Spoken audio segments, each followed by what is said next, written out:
Tammy, you're recording now. Awesome. Okay, everybody, welcome. We are here for Manhattan Community Board's Executive Committee.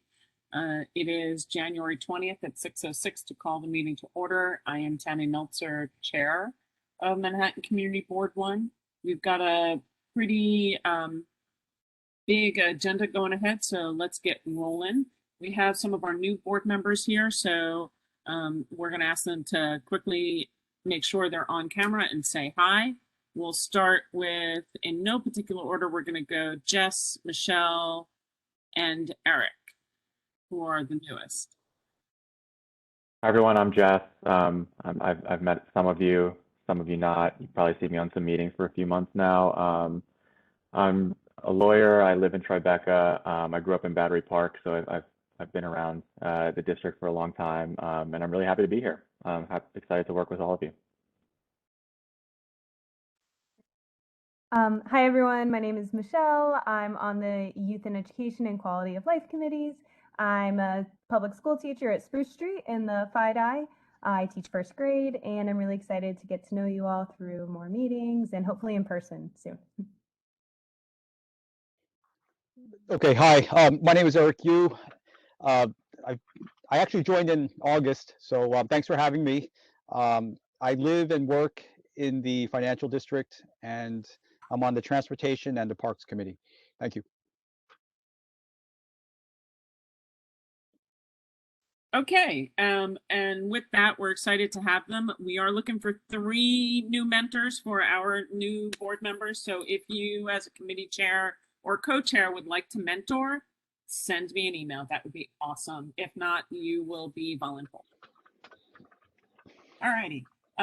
We're going to jump right into the impacts of Local Law 114, suggestions for future open restaurants law agency rulemaking. We've talked about this before.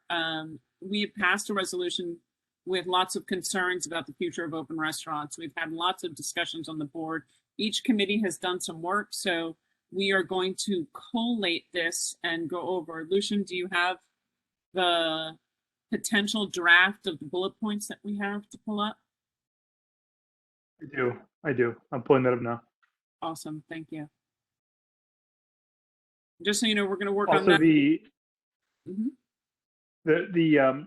For those of you who also want to follow along, and what I put on the screen, if that doesn't work for you, there's a PDF of this draft on live.mcb1.nyc. That's a live meetings portal.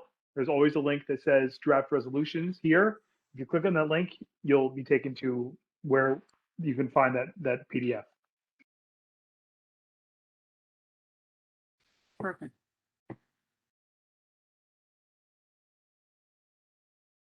Okay, so Lucian, I'm waiting for the share. Okay, so we have discussed this in many different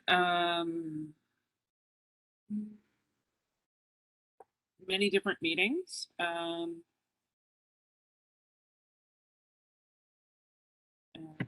me just give you.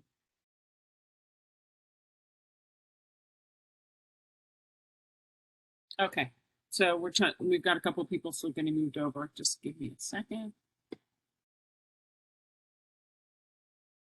Fantastic.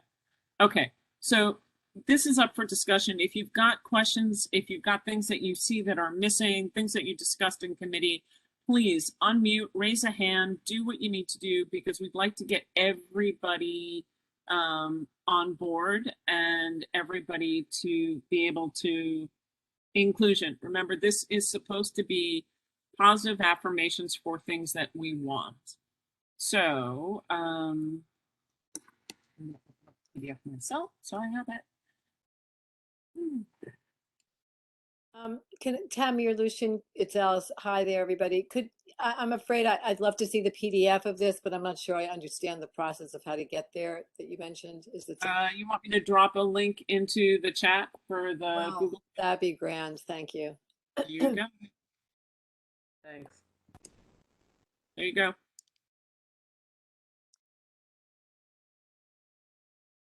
So I dropped it into the chat.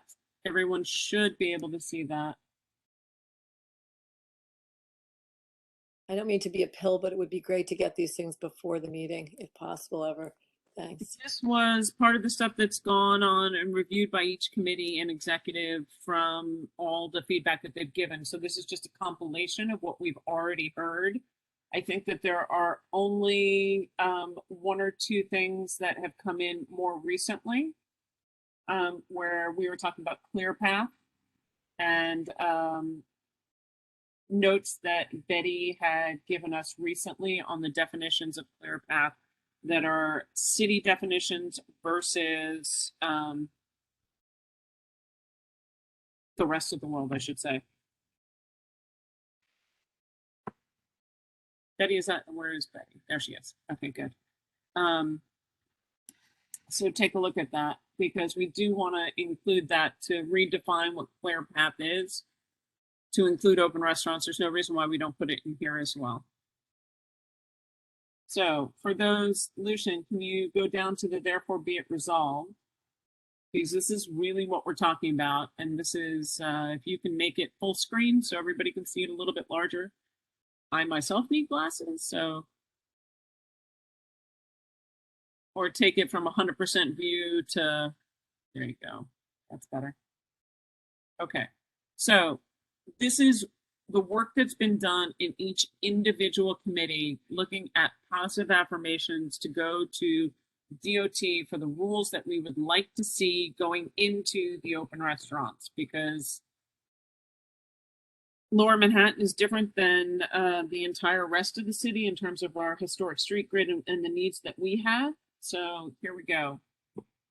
I do not feel the need to read every individual one, but I would say I'm going to appoint Mimi, our assistant secretary, who's going to be our reading monitor. And unmute yourself, Mimi. I see your hand up. Hey, Yo. what am I? Do you want me to read stuff? No, I want you to be the one to be able to say, because I've seen this many times before from every committee that's come in. So I don't have a temperature for how long it takes people to read it. You who have not seen this can read through and say, okay, scroll to the next page. Oh, I was reading it on my own in the other PDF, and I was reading it since earlier. Okay. I've read it. So let's find somebody who can be who wants to volunteer to be the slow read. I got it because I'm trying to do it. Perfect. Let's take like 3 minutes to just pay attention. I'm good to pay attention to each section in 3 at a time. Yeah, exactly. Let's go try that. I know I'm a pain, but I can't see it and I can't open the. So the Pat, thing. did you see the chat thing or the page that you were on? The web page that you go into when you sign on, and it tells you remote meeting, sign on here. I know. I'm happy to read it if anybody. Yeah, exactly. I was gonna say, how about I'll take turns with you, Mimi. I'll do structures, you do outdoor restaurant space, and we'll just go Sure. there. All right, hit it. Have sides that are no more than 3.5 feet high so that drivers, cyclists, and pedestrians can have a line of sight, especially for roadbed dining spaces near intersections. Reflectors that are installed on any outer barrier to enhance a dining area's visibility to traffic. Be accessible and safe for people with low, no vision and or that use wheeled devices for mobility. Clearly delineate the space that is permitted by the DOT for outside dining so that diners, employees, pedestrians, cyclists, drivers, etc. know what space can be used by a business and what space is not the restaurant's space. Nothing affixed to the ground so that everything is readily movable. All street restaurant structures should follow a uniform modular structure. Exterior portions should adhere to safety codes, fire regulations, drainage, lighting, etc. And then the interior can be individualized to the restaurant style to represent the establishment. Mimi? Sure. Outdoor restaurant space. Before we go, does anybody have anything to add on structures? We're going to go section by section. Okay, so actually I have a question about it, the structure. Sure. 3.5 feet high, that all makes sense, but what about roof over it? You know, if you want to keep it rain, what are we talking about? We're saying no roofs? Or you're saying it has to be see-through? So what does that mean? Isn't that up to the individual restaurant? I don't want to say they have to have a roof or they don't have to. Yeah, but if you say this, you're saying they can't have a roof is how I read it. No, you can have a roof. How can it be They're 3 talking point- about the sides. You can have a roof. You could put up posts and have a roof Got it. over. Okay, But the sides, you Right. know, shouldn't be more than that. that's what I mean. See, okay, and okay, fine. And I thought it shouldn't be fully enclosed.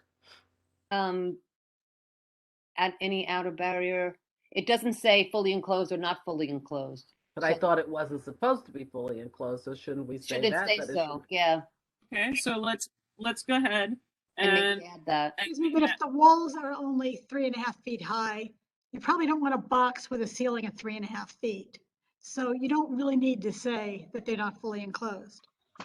Well, Betty, can I just add that lateral forces, winds, for example, You're gonna need to put, take a larger swipe at a building, just like at Odeon, where, if it hits it sideways and it's all enclosed, it just rolls it over. But if it's open on at least two sides, it just flows through and makes it much safer. plus for COVID, it's much safer to have it open. Right, Yeah. if the wall's only 3.5 feet Oh. tall, it has to be open, is my point. You know, that, but because that's I what I was see. reading it too that way, Betty. I agree, but then Okay. somebody Hold on, said, Justine, you said your point. You're talking Okay. about enclosure. It's not fully enclosed because if the wall's only 3.5 feet high. The question is whether or not we're adding that roofs are available. Now, I remember from what the DOT presentation showed, it did not show fully enclosed. It showed sort of umbrella-like rooftop. But do we want to comment and put in here that we do not, that it should or should not have a roof?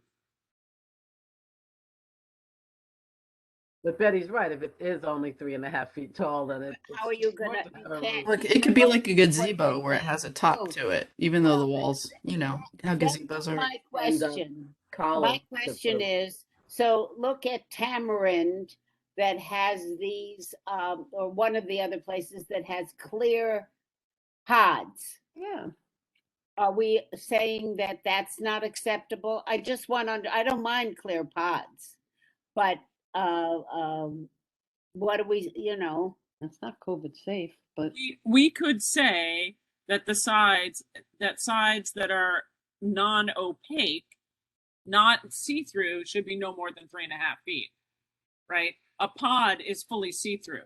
okay, that's I like fine. I that. like Sides that are non, yes, I like that. That's a way to do it. Actually, I'm against any pods, so I agree with you because if they're not, pods are not COVID safe, Betty, right? it's not only that, it's just it's against the whole spirit of being outdoor dining. Yeah, I hear that. I can understand that. Me too. Right. Closed structure, yeah. So, but even so, if they have sides that are not see-through, they should not be more than 3.5 feet. Okay, what about roofs? It could be gazebos. You could have a 3.5 foot, and then the poles up and a nice roof. Well, But but that's a problem, given what Right. Vicky just said. I think you have to support that. Nothing can be anchored to the ground. So keep in mind, wind updrafts with roofs gives you that risk. Well, Vicky said that if so long as two sides are open, with a roof, it would be all four sides would be open. I know, but the roof, like Betty's right, if it sweeps up, it's just like baseball hats, if you go on a corner, you'll pick it up right where the overhang is. So it's a structural issue, which is why Odeon fell over, and now they have it anchored everywhere. Terrible. So the question becomes, are we saying, as a community board, we believe there should or should not be roofs? You can have roofs maybe with perforations, like, where you cut them.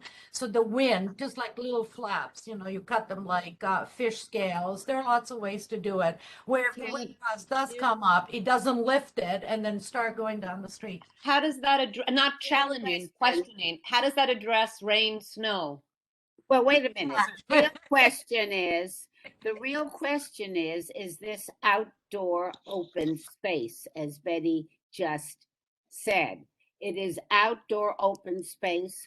I don't know whether you have to have, we're going to have it for the rest of our lives. We're going to have restaurants on the street. They're going to have to figure, I'm still confused. So this is not pandemic. This is open restaurants. Are we having them open, or we're going to let them expand their space and have an outdoor restaurant space with roofs and everything else? That they're That's- not paying that's good. for. Right? Well, and keep in mind, they all have to be able to come down for 3 months a year for snow. So they Yeah. do shut down. They do, those are the rules that DOT has already said are gonna Okay. exist because of snow plows. So we don't need to write new building code here. We can just say That's right. that it needs to have, that any design space needs to be wind and weather resistant. Yeah. Because you could do umbrellas, like, you know, like what you would put on a patio, right? You do an umbrella to put it up if it's for the sun. You put it down. They could take it in at night if it's windy, whatever. Okay. All right, let's move to the next section. I have one question, which ahead. had to, yeah, I'm trying to remember it now. I'm sorry. It had to do with, Is it about I'll have to come back to it. Yes, it's about structures. I just lost You my can train of come thought back to it here. if you don't remember. That's okay. All right. Yep, I'll write it You're down. muted, look. Thanks. Hey, Cool. Tammy. Yep. So I don't know if you saw my hand was up. I thank you. I just did. Okay. I just want to clarify. So if we're going down a path, and maybe you somewhat reverse this with your proposed language, but if we're heading down a path of saying they can't be enclosed, are we basically accepting then that we're limiting the seasons in which these can function? They've already designed that. They said that they would have to be removed for the winter. Right? So it is only the maximum possibility is 9 months. So that's already in the legislation that's been passed. It's not a permanent year-round thing, unless I read that wrong. But even within the 9 months, I mean, do we think that's doable if they can't be enclosed? I don't know what the 9 months are defined as. I'm just going to leave it as structures should be designed to be wind and weather resistant. So That to me, I think just provides some flexibility. I think that's logical. exactly, and we really want to be more on the positive for what we're looking for versus the negative where we started beforehand. Gerald, hand is up. Yeah, thanks. That brought me right back to it. So my question is the 9 months, this legislation's already been passed. Is it taking effect this year? Nope, they're working on it. Okay, and what are the 3 months they're saying this has to be down? January, December, January, February, or? Betty, do you remember which? Guess Don't we recall February, specifically March? giving dates. They say the months of winter, Department of Sanitation demands they come down, also it'll be at least around 3 months. Right. Okay, so Sanitation December has a 21st defined then. snow season. Pardon? Lucian, repeat that, please. Sanitation has a defined snow season. Right. Sanitation, it may be longer than 3 months, but sanitation will determine that. So we don't have I don't know the sanitation. I don't think they have a definition for what snow season is.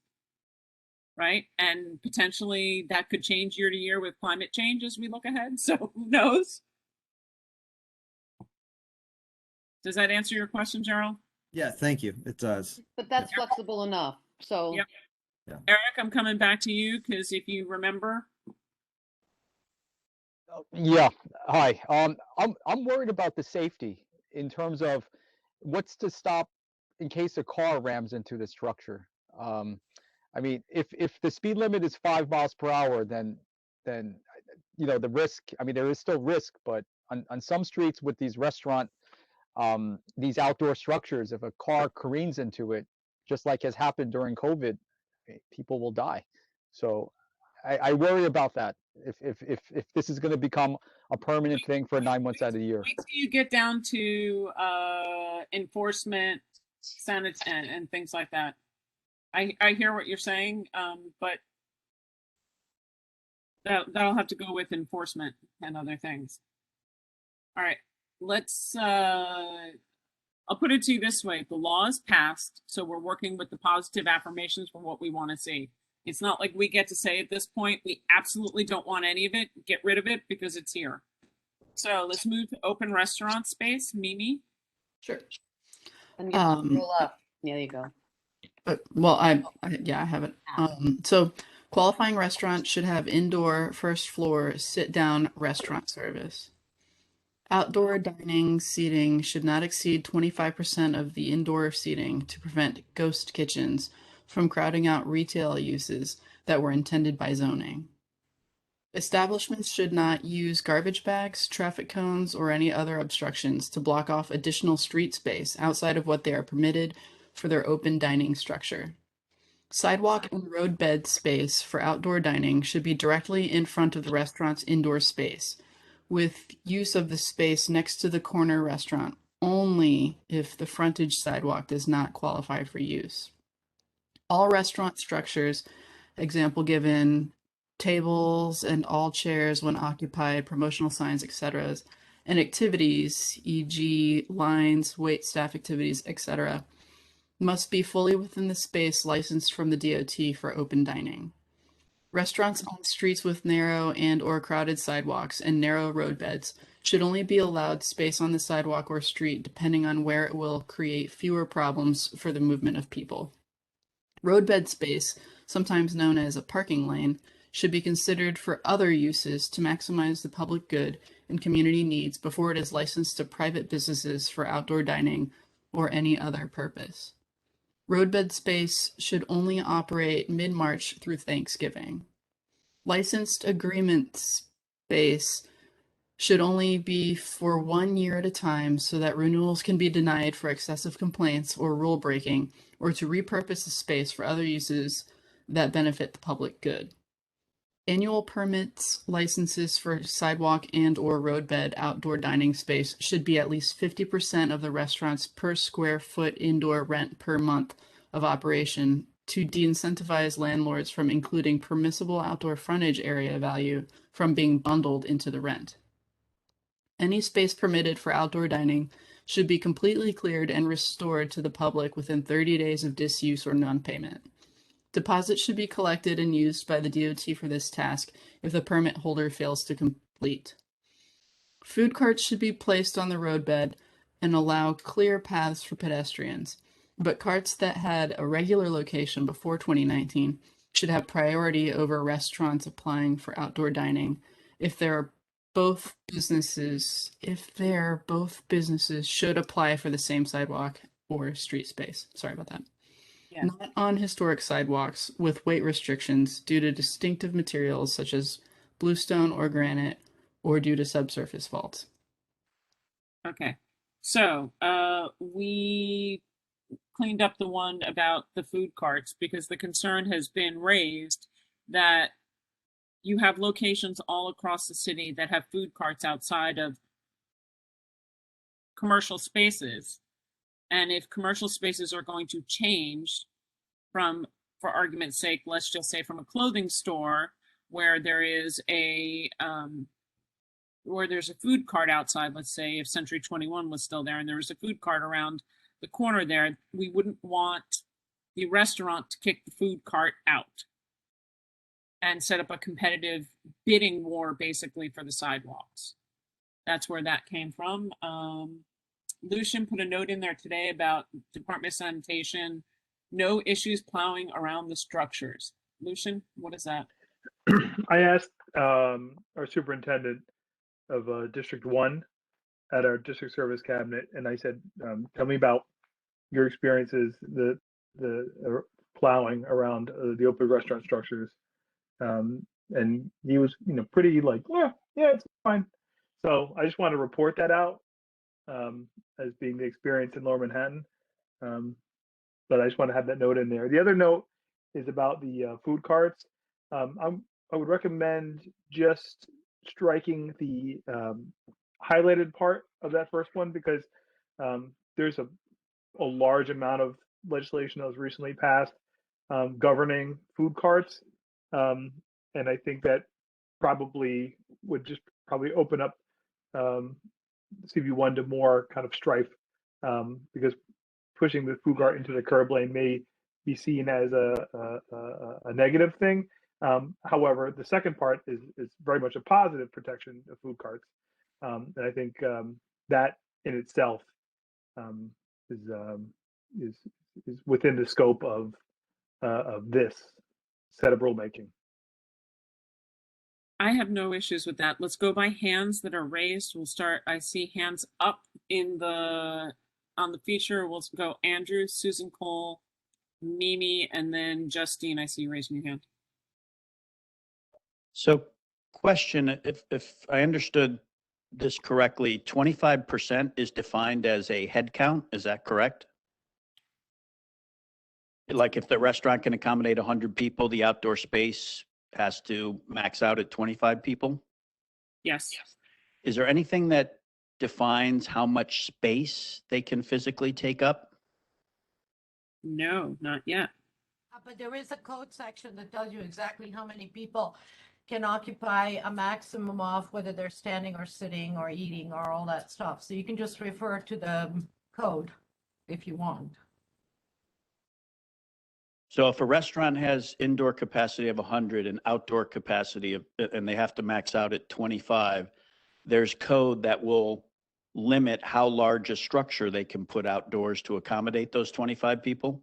Right. If you know, the whole idea is that we revert back to our regular laws that architects apply every day, you could just say, you know, the square footage per patron should be based on the current code laws, zoning. I can't remember on the outside, it might be zoning, but you know, refer it back, and then there are laws on how many tables, what size, you know, what size of tables, what size of alleyways, service desks. The sidewalks are very controlled, and there are strict regulations when we design them. So I don't know, I can't tell you that right now, it's complicated, but you can just say something like refer to, you know, current existing regulations. That might seem as a helpful inclusion, just to prevent any confusion on. Right, thank you. All righty. Just who after Andrew, I think Mimi, Justine, and Pat.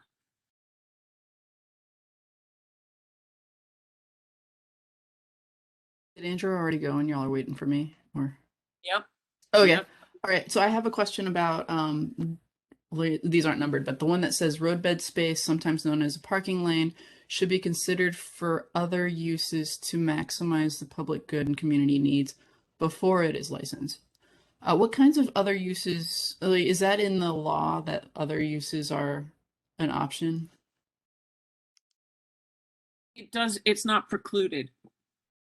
And that's the thing that we always want to take a look, you know, is it a location that could have public art? Is it a location for maybe a bioswale? Is it a location for a bike rack?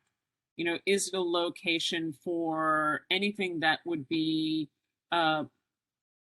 public, you know, public benefit, neighborhood loading zones, bike racks, bike corrals? Is that more, Vacation bins. are these things more important than the outdoor dining space? Is that why it's included in this section, the restaurant section? It is, because it has to do with what did we say? With the space itself. Got it. That's Could we put like toilet trailers? I know y'all are gonna get real tired of me talking about toilets. We, you know, compost containers, sanitation, enclosed sanitation. There's many options. It would be great if we could get more sanitation off our sidewalks. And there was a pilot program that started, that was supposed to launch until the pandemic launched. So we'll just, yep, and we're Awesome, thanks. The sanitation center would come back to that. I'm more than happy to continue organizing this list. I think some of these can move around a little bit. So you know, these are not locked in stone. Absolutely, we can resectionize this. Yeah, just as a you know, question about how resolutions are written, would this be something that we could have as like a footnote, you know, C section whatever, and then we can, or like a footnote A or whatever, and then refer to it in different parts of the document? Yes. Cool. Awesome. Thank you. You're welcome. Alrighty, so that's Andrew, that's Mimi, Justine, then Pat, and if you have gone and you do not need to speak again, please lower your hand. Justine? Yep. Okay. So I think Mimi addressed it because I was trying to figure out what the other uses would be. So I'm loving the bathrooms, Mimi. I'm right there with you with bathrooms. Question about The food carts. Okay, so the food carts should be placed on the roadbed and allow clear paths. So I don't understand what Lucian was saying. So basically you want to take out that sentence about the food carts being placed on the roadbed and just say, It should say food carts that had a regular location before Yeah. 2019 should have priority over a restaurant applying for outdoor dining if both businesses should apply for the same sidewalk or street space. so the And food cart what we're wins, taking out basically. is should be placed on roadbed because there's a whole lot of work and everything that's gone through there. So it's just food carts that had a regular location. Okay, so if we change that, that's fine with me. Yeah, I just wanted to make sure I understood it. That's Yep, fine. that's it. Thank you. Justine. Pat Moore. Okay, so I have two issues. If we're saying that the outside of the restaurant structure can accommodate only 25% of the full occupancy of the restaurant, and then we know that there are rules and regulations on how much space it takes to accommodate 25% or 25 people, as Andrew said, if there are 100 people. Could the structure possibly be larger than the front of the restaurant? I mean, do you understand where I'm going? Could it be bigger? It's addressed above. The first thing that we said was that they couldn't expand beyond. Right. So but if you're saying that they can have 25%, that's up to 25%. It doesn't mean they're going to have 25%, right? That's how I read that. It's up to whichever is smaller. Yeah. Okay. Okay. The other thing is that Mimi just brought up the bathroom. So again, unless it's grandfathered in, when you build a new restaurant, aren't you supposed to have X amount of stalls to accommodate X amount of capacity?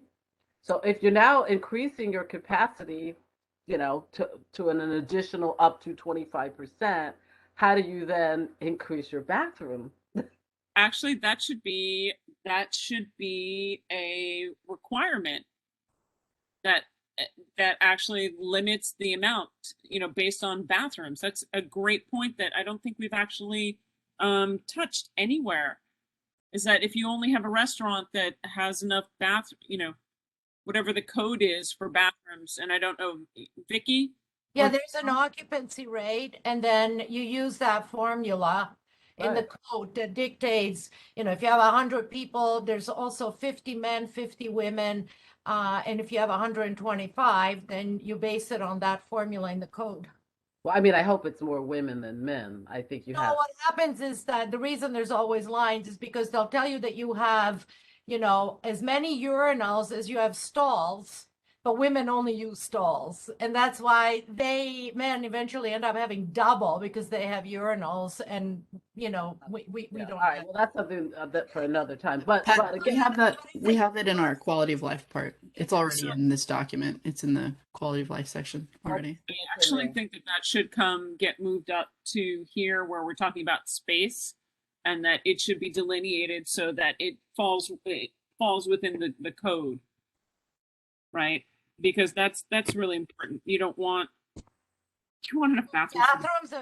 Quantity of bathrooms are based on occupancy, and that should tell them right away. If they're gonna have an occupancy of 125 instead of 100, you force them to base it on occupancy both inside and outside, and there you go. It covers it. Perfect. Thank you. But how does that cover it? I'm sorry. They can't increase their bathroom, can they? No, so what happens is that if the occupancy is 100, pardon? They could put a porta potty outside. That's what we're talking about. Bathrooms. Yeah, or the nice bathroom trailers that they had at Well, okay, if you want to be. I'm sorry that I missed it. Where are they going to put this porta potty if they're going to make their No porta potties. They have to be accommodated inside the restaurant. So then we have a problem. Why do you have a problem? They're going to let them in the restaurant. We don't have a problem if we put it in here that the 25%, right?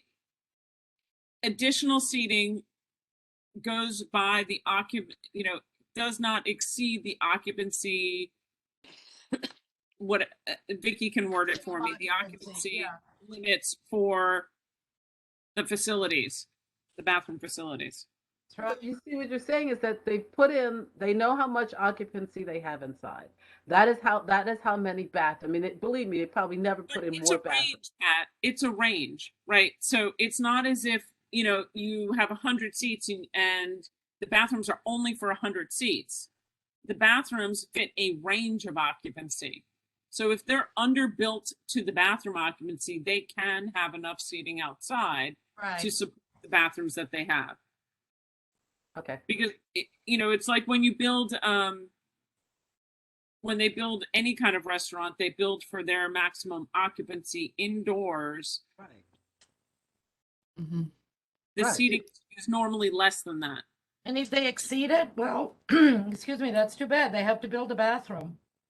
Yeah, I think it'd be kind of cool as if we could, suggest that Laura like these restaurants could come together and get a trailer for bathrooms, if they need Oh, to. girl, they're gonna populate and poo all over the sidewalks. As soon Vicky, as you give hold them a on. finger, That's not how it is, though.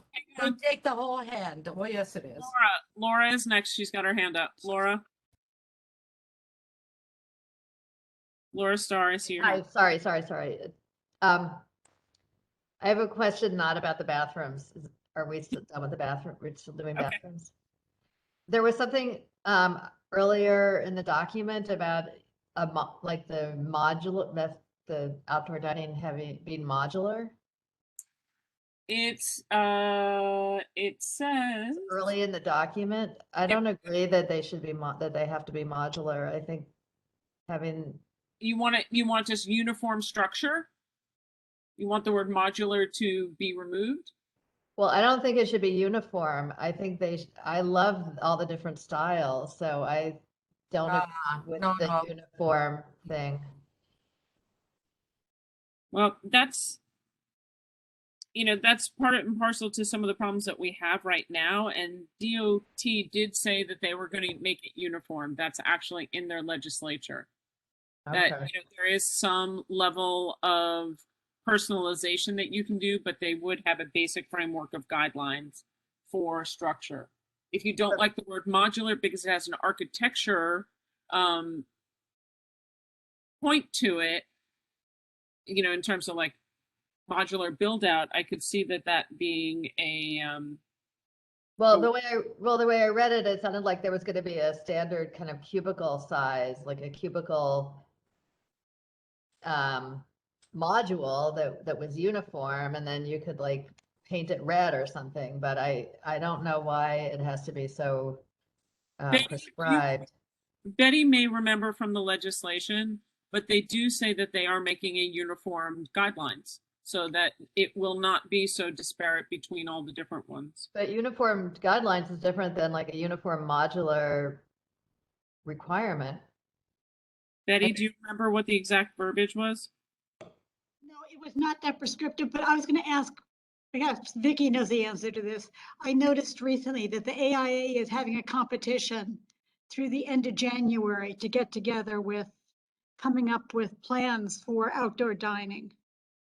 Right. I would say that to clarify Laura's point, a modular, it has certain dimensions. So like you would say, make a table that accommodates 4 people. That's one pod, one modular. So instead, she's right, the word would be uniform look.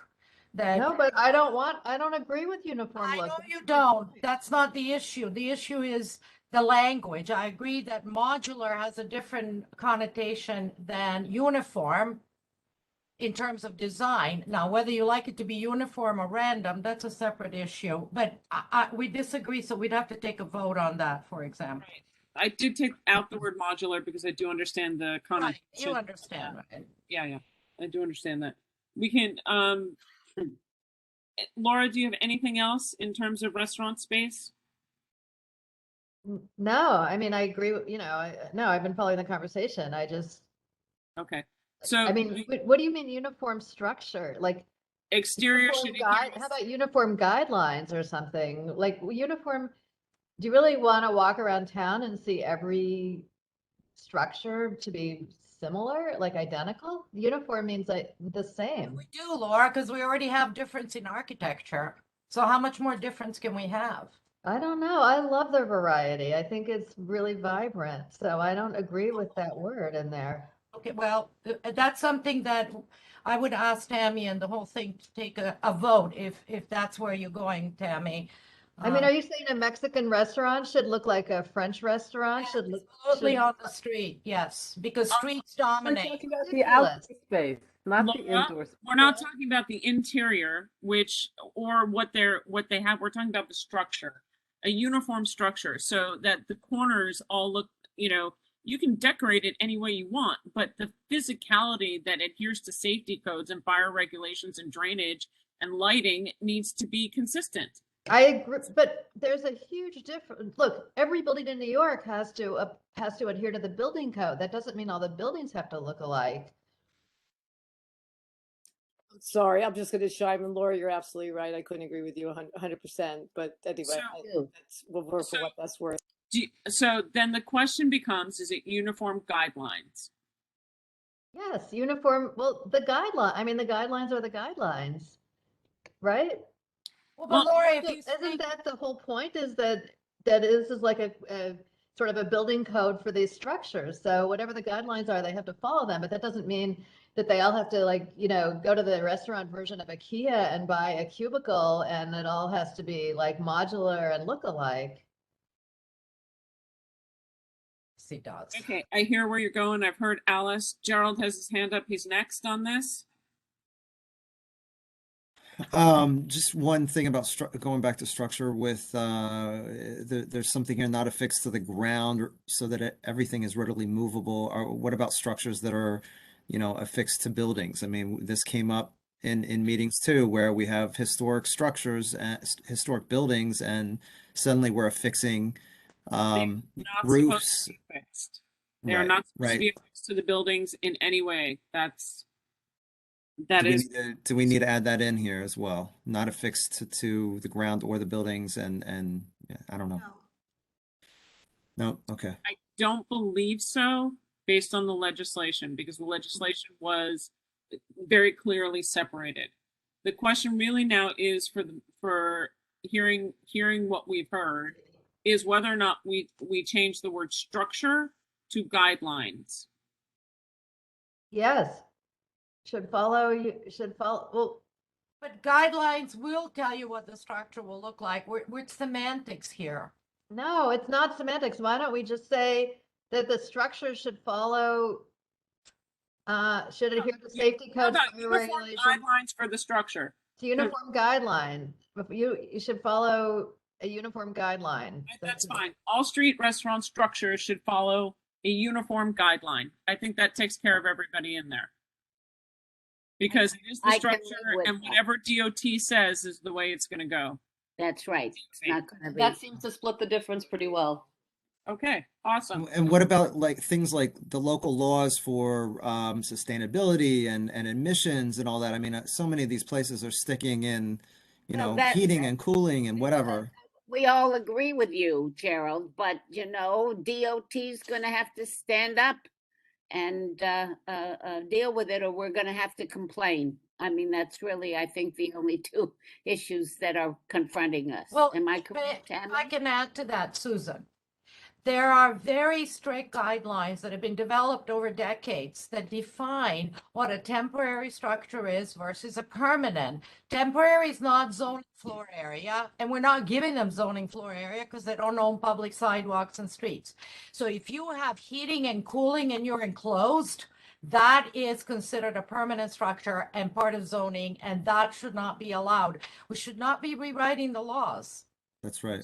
Which I'm just going to say, Vicki, is if you walk all over CB1, there are so many classic examples of enclosed structures that have HVAC in them and power and sound and exactly. It's spectacular, which they say why we're pulling all this back. We're pulling it back. It's chaos on the streets. Yeah, but what if you want to go eat and it's cold out?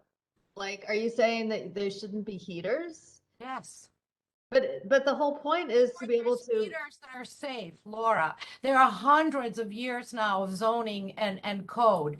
If they have heaters, they have to be very specific kind of Well, heaters. that's fine. We just said they have to apply, they have to follow these uniform guidelines.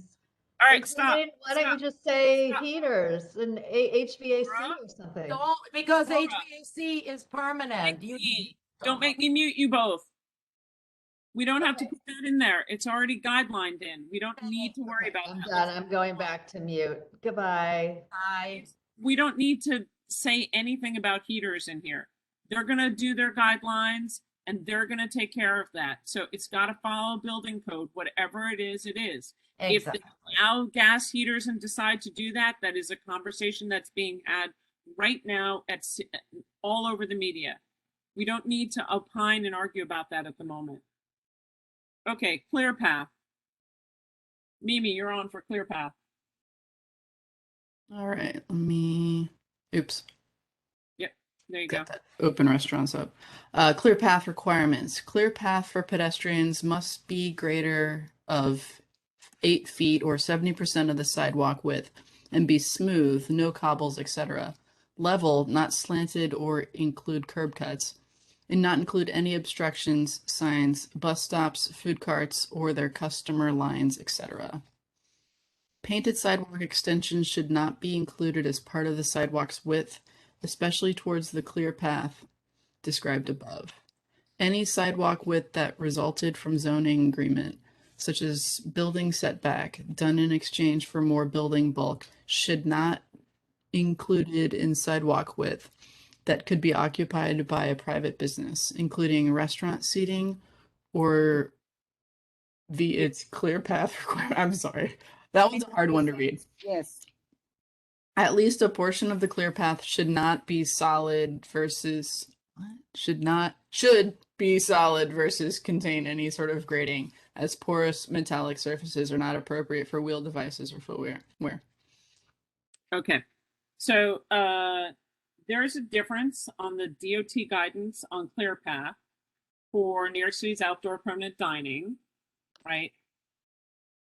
Parking meters, traffic signs, tree pits with flush gratings without tree guards are all exempt, which makes absolutely no sense whatsoever because you cannot call a clearpath. It's clear, large, right? All other above grade structures are considered obstructions, but I'm not really sure how a parking meter, a traffic sign, or a tree pit is not considered an obstruction, which is one of the things that we would really like to clarify because, yeah, anybody who's in a scooter, anybody who's wheeled a stroller down the street, anybody who's limping down the street, anybody who's trying to walk in heels will be able to tell you that those are all impediments.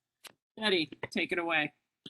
Yeah, I just wanted to mention that this, in fact, could be footnoted by the Department of Justice, the DOJ, so federal, coming out and interpreting the Americans with Disabilities Act and saying that a clear path could not have any obstacles in the way.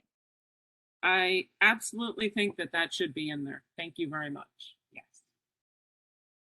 Justine, you're next after Betty. Thank you. Betty, you finished? Yep, she's down. Okay.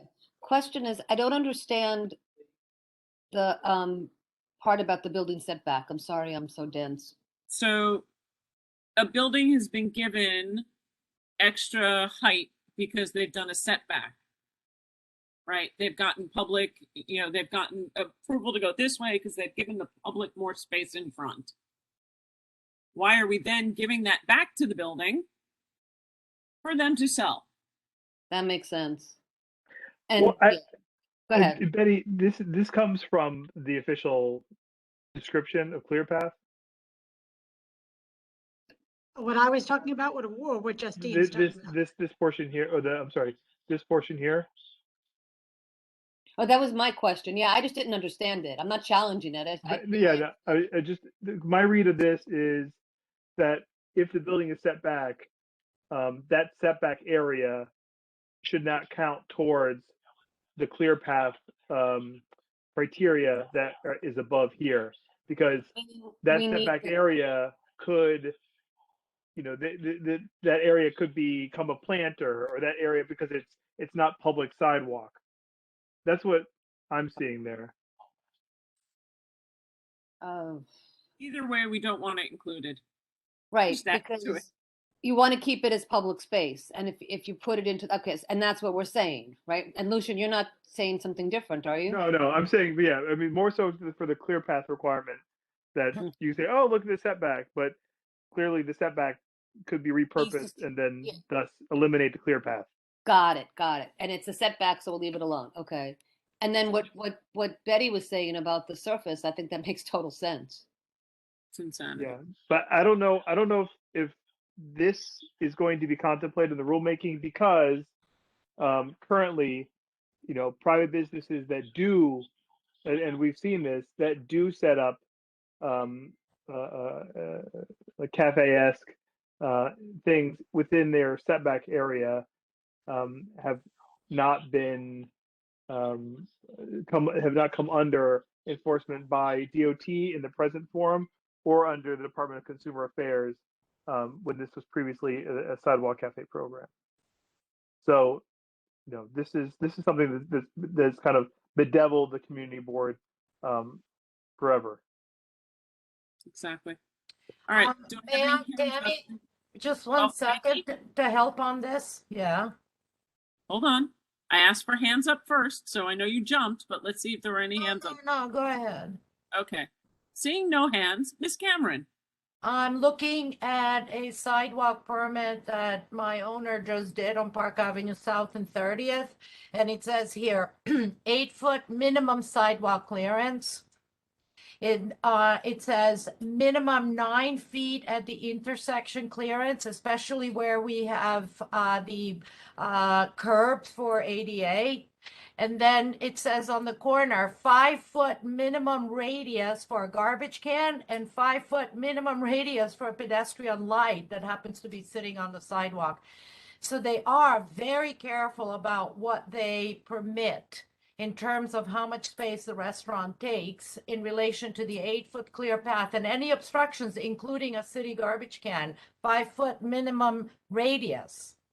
Anyway, I was just saying this, that they're very strict laws and we should adhere to them without changing this now for this scope of work. That's all I was going to say. I can send this to you on it. We're adding to it, not taking away, because what this is permissible in current law. They give you a 5-foot path around a garbage can, but they don't give you a 5-foot path around a tree pit. Well, there aren't that many. I'll tell you what, the reason is because there aren't that many trees in the city, because nobody wants to maintain a tree. So what they do is give into a tree fund that gets planted trees in parks. It's terrible. It's a loophole that's terrible. Exactly. Okay. I see no other hands on this section. So let's move to quality of life. Justine, you want to read that one out since you're alternating with Mimi? Sure. All right, quality of life. The hours for outdoor dining should be limited to 9 a.m. to 10 p.m. Sunday through Thursday, and 9 a.m. to 11 p.m. on Friday and Saturday. No music or amplified sounds allowed outdoors, including opening any openings, example, doors, windows, etc., that allow indoor entertainment or announcements to be heard outside. Bathroom facilities must be adequate for the restaurant bar patrons based on all outdoor as well as indoor capacity limits. I wasn't sure if you wanted to move that or not. Capacity should be changed to occupancy per the conversation that everyone has had. Just had, okay. Restaurants and bars with outdoor seating should have a vermin mitigation plan that includes dealing with the outdoor dining space as well as the area where their garbage is placed outdoors for pickup. Tammy, just one thing. Are you okay with me eliminating this because it's somewhere else, or is this no, this is where it was originally. This is where it was originally. Right. Got it. I don't think you moved it, Lucian. Right, perfect. Quite and then for you this want to change that word capacity to something else, but to occupancy, right. Okay. And then Tammy, I'm keeping kind of a note to myself. This one with the vermin, I'm gonna move to the sanitation and public health section. That's fine. Later on. Yeah. Okay, keep going. Not now. Open dining adjacent to a bike lane or buffer should keep that area adjacent to their space clean and clean of debris. Must not block storm drains. Responsibility of businesses to keep storm drain within their licensed outdoor dining area clear, especially during rain, snow, or events to prevent ponding. Probably, yeah, whatever, maybe it's repetitious.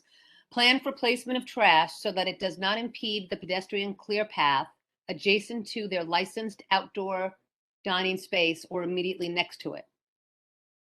Curb access for drop-offs, pickups, and deliveries must be available for each block. Right. Okay, does anybody have any questions or concerns on any of that stuff that has happened? Mimi, your hand's up. Yeah, I just wanted to say, ponding might not be clear, and because they're like, so we're in Lower Manhattan. There's a lot of like sort of flash flooding that occurs when it rains, and so it might want to be a little bit more clear about the potential for like flooding and rafting of these outdoor spaces. Flooding, rafting, ponding, We just don't Well, want to. It's used by the DOT. Ponding's a term that's typically used for when water stands and it's unable to drain. But I will expand on that. Cool. Yeah, if everybody's cool with that. It just seems it gets floody down there. It does. And then I think you're right. It probably must not block storm drains. And then going here, it is a little bit redundant, right? No, I'm sorry, I'm going to add to this. You're right. You're on the right track because what people have been doing is in order to protect their patrons, their business, they put sandbags so the water doesn't come. Because if you have an open structure, which you should, because we drain the streets a certain way, they put sandbags to protect water from coming inside where patrons are sitting. And then we're getting huge pooling of water. And that's really been a problem, especially down here. The huge pooling of water on the sidewalk or the street, right?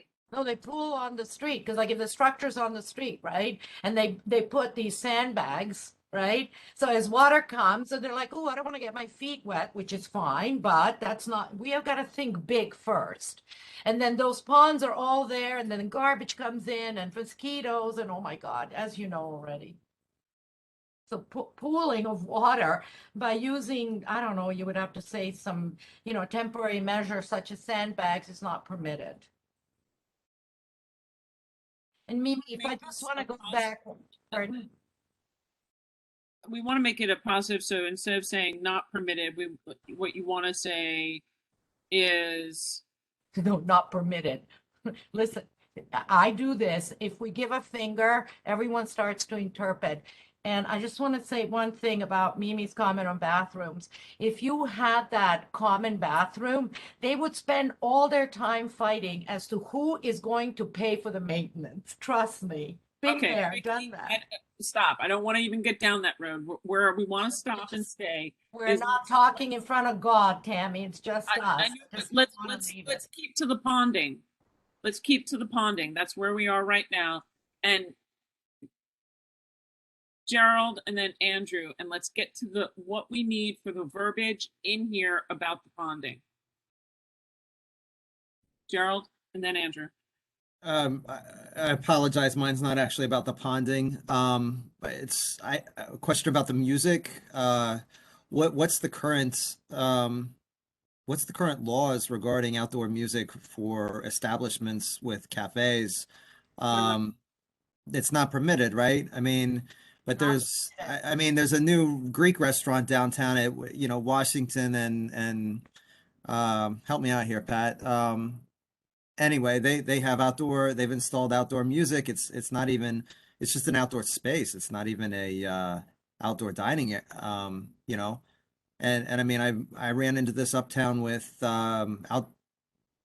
That's not the way it should be. And Susan Cole can unmute herself and tell you what the rules and regs are on that based on SL licensing, because it is discussed and stipulated with every liquor license that we do. We don't allow it. You sit on the committee, Gerald. Or they have to stop the music at a certain time. And usually we don't have it outdoors because unless there's some special event because it disturbs the neighbors and they don't control it and all of that. I mean, so our rule is if there should be no music outside, or if the windows are open, you know, we make people close their windows. We do all kinds of things so that the hours of the liquor and the music and whatever we stipulate in every liquor license. But you are correct. There is a problem here because nobody enforces anything. So that is really the bottom line issue, and we have to constantly complain. And when we grant them a liquor license, that has to be part of the stipulation. Thank you, Susan. Thank you, Susan. Pat and Andrew, and remember, Lucian, I think you got the storm drain stuff in there. So, Just a question. Sure. At some point, we had discussed that some of these regulations for this outdoor dining should follow the same regulations as having a outdoor cafe. So I'm not sure, did we include that anywhere in this document? There are things that are included in here that do align and mirror that, yes. But shouldn't we have a statement that? Statement. I like Pat's idea, Tammy. I'm okay with that. I think that and it goes to Gerald's point as well. There should be an official statement by us that says something to the effect that music and whatever must mirror the stipulations that have been granted to the establishment under their liquor license or wine and beer license, both. Okay. Not just that, though. Not just that, but also that all new establishments. Well, I guess they don't have all establishments. Yeah, I mean, I guess they don't have to come before licenses to to get be these able to outdoor serve. cafes. Okay, I mean, you know. I'm down with that. That sounds great. You guys know better than I do with this stuff, but Justine, Andrew's up. You got how to use the hand thing. Sorry. Thanks, Pat and Gerald. Good points. Trying to keep it orderly. Andrew and then Justine. Thanks, Tammy. My question's about hour of operations and a 9 a.m. start for an establishment that has breakfast as one of its primary times of day for service. Does 9 a.m. seem at all restrictive? It does. But here's my question. Do you, if we're talking Sunday through Thursday, 9 a.m., Friday and Saturday, for a place that's going to be serving breakfast, do you want them serving breakfast at 6:30 in the morning outside your apartment building? We are a mixed use community. That seems to be a problem in, unless we want to say in, different hours in a mixed use versus commercial. I get the point. It's a valid point. Maybe there's something in between 6:30 and 9 and I'm just asking the question. I'm not necessarily advocating. I'm just curious if there are views regarding that. Well, let's see what hands we get. Thank you for bringing it up. Justine, you're next. And again, if you want to speak up, hold a hand up. So yeah, sorry about that. I just wanted to the music, the last thing we're adding here, music or television, outdoor speakers should follow what's going on inside, except what if they're outside? Sorry, what if they're inside that goes till 2 a.m.? I mean, is it restrictive enough? As I guess is my question. And that's why I was saying, you guys know better.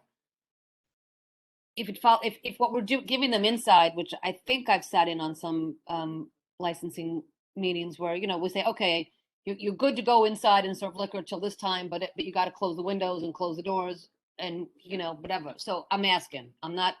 That is actually a good point and goes back to the hours that Andrew was talking about. And it should say commiserate with the hours for outdoor dining. That makes sense, because if it whatever it is will follow. You're on mute, Susan. Oh. Okay, so Susan is next because she's our liquor license person, and then back to Andrew.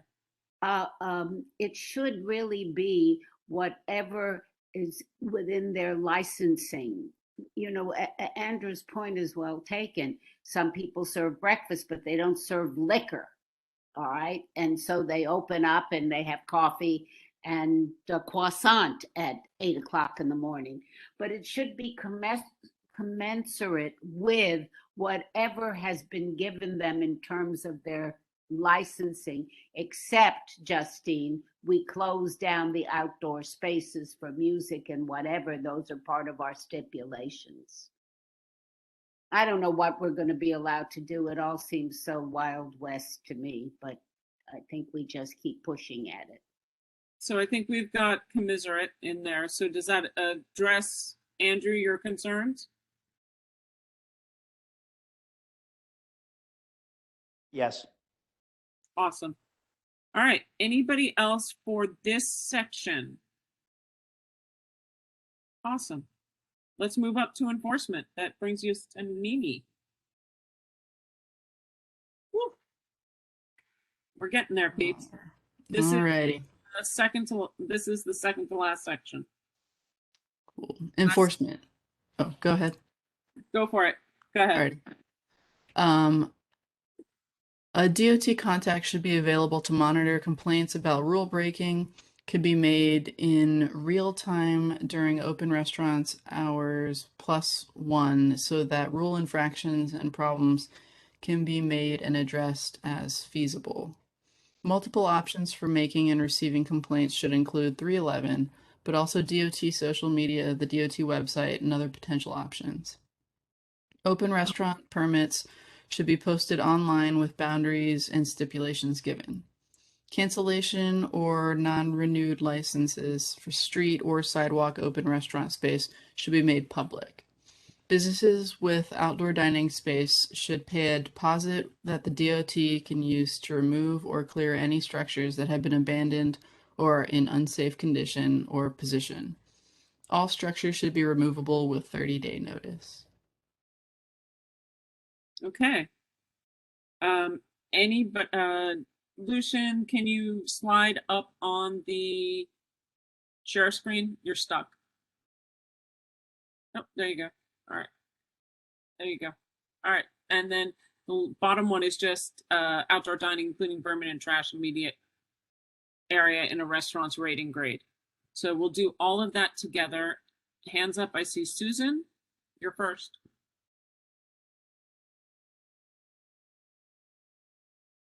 Susan? I would just say all structures. I think they should be removable within 2 weeks. Why 30 days?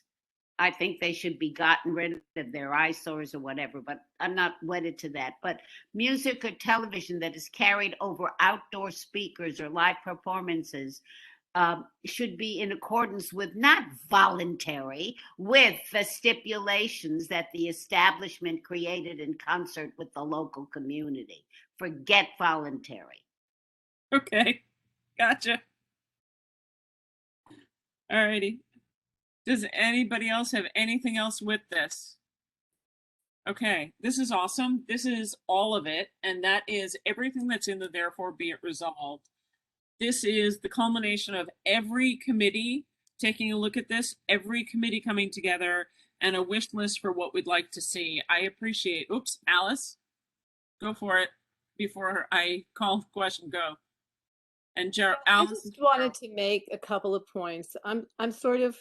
I respect the work that's been done here and I appreciate it. I guess I have a couple of questions and maybe Lucian, you can answer this. Has this in fact been passed legislation at City Council? And if so, could you send that around? I can't seem to locate it, but I understood this passed to the Department of City Planning, but it's not yet passed legislation, or is it? I thought we were working on legislation. No, There's multiple rounds of legislation. The legislation passed for the permanent program, the last city council term session, I should say. And per that legislation, DOT is going to gear up for rulemaking. Right. And so this is our preparation to get comments in. We did confirm with the deputy borough commissioner that that our resolution would come in and to give them enough time to deeply consider them before they begin rulemaking. So that's why we're doing this right now to get it early enough to have an impact on and how they formulate those rules. Those rules have the potential to reestablish some of the elements that I think that we miss from the sidewalk cafe program. And so that one suggestion I will make is I think I may have added an item about coming to the community board. I just want to make sure that we have something about community consultation included in here. I was working on these earlier to streamline them, and I think I added something about community consultation, but I think it's in the whereas. I think I put it in the whereas. It's a point. Therefore, yeah. It's I'm not sure I see it there, but moreover, do we have a previous resolution from Community Board 1 on the open street text amendment? Again, I couldn't locate that. I'm sorry, I didn't prepare it well enough. There is one on the text amendment. I'll find it and paste it in the chat. Thanks a lot. I assume you'll be referring to it in this. I guess what for me is so a little bit disappointing, to be honest, and I couldn't vote for this reason, is it doesn't at all make clear. I thought our original position, which if I'm not mistaken, was almost unanimous. Well, maybe not unanimously, but I think the majority were very much against the idea of abdicating our public streets to this particular idea. And we had a lot of very good reasons for why we were against this. And some of them are addressed somewhat tangentially here. I mean, I think it's a bit unclear and unresolved just exactly how some of these very critical public space issues are being addressed and should be addressed. And I'm just not sure it's all there yet. And I somehow think that we should be very clear. This idea that we just sort of as a fait accompli accept that this is a done deal. Since when does this community do that? I mean, we fight 250 Water Street after Landmark said it should go up. We're fighting a jail that's imminent to be demolished. I mean, I'm not sure I get why we're all of a sudden folding on saying, well, okay, we're going to have these somewhat, questionable structures on our city streets. And I think we had some very good points that had to do with open space issues, of course, and all the issues that have somewhat tangentially, as I said, been raised. But, the fact that this is discriminatory, that people can't afford restaurants for the most part at $50 a head for 200 people to sit in these places. I mean, these aren't being addressed, and these are critical questions for the community. So I feel as if those have been missed. And, I would just, suggestions. I would recommend that, I mean, I'm not going to vote for this, but I would recommend that those get added in addition to the comment you made about abdicating our role, even for oversight and overview of each and every one of these street and sidewalk additions is critical. So I just wouldn't be so quick to say, oh, it's a done deal and we're going to go with it. And here's some suggestions. I might be a little bit more forthcoming in why originally we were very much against it. So that's my only point. And thank you for listening. There's no response other than to say that's my point. No, there is a response because the legislation has passed. It is a process that is happening. Our next opportunity, because we lost on we don't want this at all. Our next opportunity to have it molded closer to what we need in Community Board 1 is to do a positive assertion for the things that we need. So if there are things that we need that you talk about that needs to go in here, then that needs to go in here. This is about the positive affirmation to help with the rulemaking because it's already passed. It got passed. It isn't all okay. Well, I've already spoken on this. So I think, okay, understood. I still think I agree with Alice, and I still think we can talk a little bit about our hesitation and reservations with this. I know it's passed, but we don't have to necessarily. I mean, there should be, again, we should indicate the more positive components for sure, but there should be a section where we talk about how we still think this is a bad idea. We can certainly do that, and therefore be it resolves. I agree. And we add that from taking it from the first resolution that we did with the inequity, with the loss of control. We can put all of those things back in the whereases. That's not an issue. That's I think it should be done. I would agree with that too. I agree as well. Yep. Yeah, but we also need to do this because I hear you, Tammy, that if it's already to long, do we have it to. all.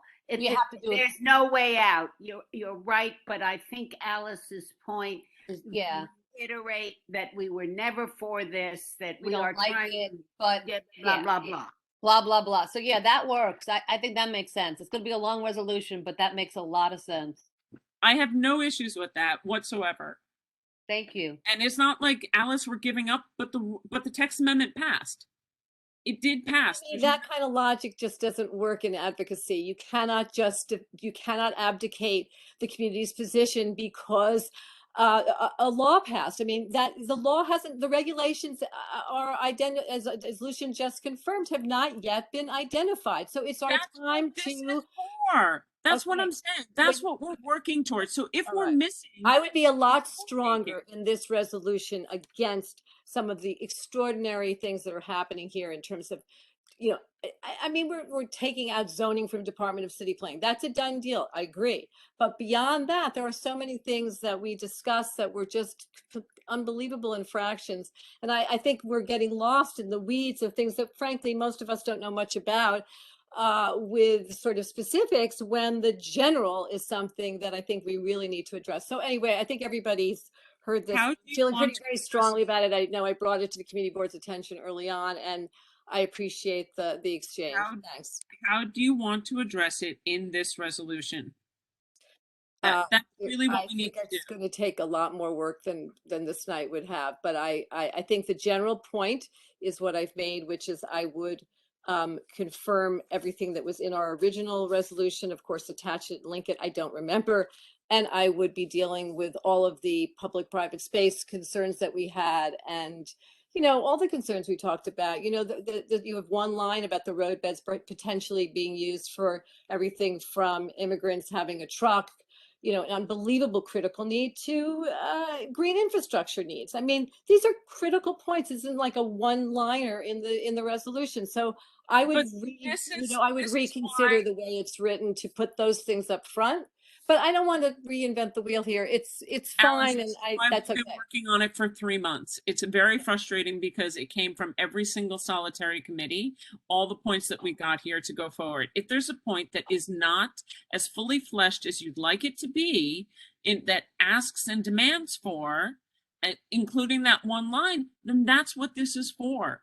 That's why we shared it early. That's why people needed to read it. And that's why if you have something that you want in, please say it.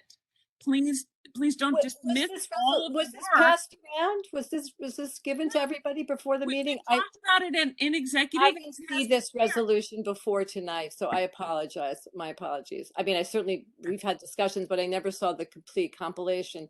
But anyway, I don't want to belabor this or get on the wrong side of the coin here. I think I've made my point. I'm glad to see something will be incorporated about the past resolution and our past perspective. And again, thanks for the time. Pat, Vicky, and then Alice, if you're done. I mean, I think a lot of us agree with what you're saying, Alice, but can it be as simple as a line at the beginning of our reso saying, you know, something to the effect of we don't agree with having open restaurants, whatever our position is, but because it has passed, these are our concerns and these are regulations that we wish were, you know, to be incorporated. And it could be as easy as that. Absolutely, I think that's fine, and we can attach the other resolution with it. I see no issue with any of that. That was absolutely. This is a follow-up for that. Okay, Justine and Vicky.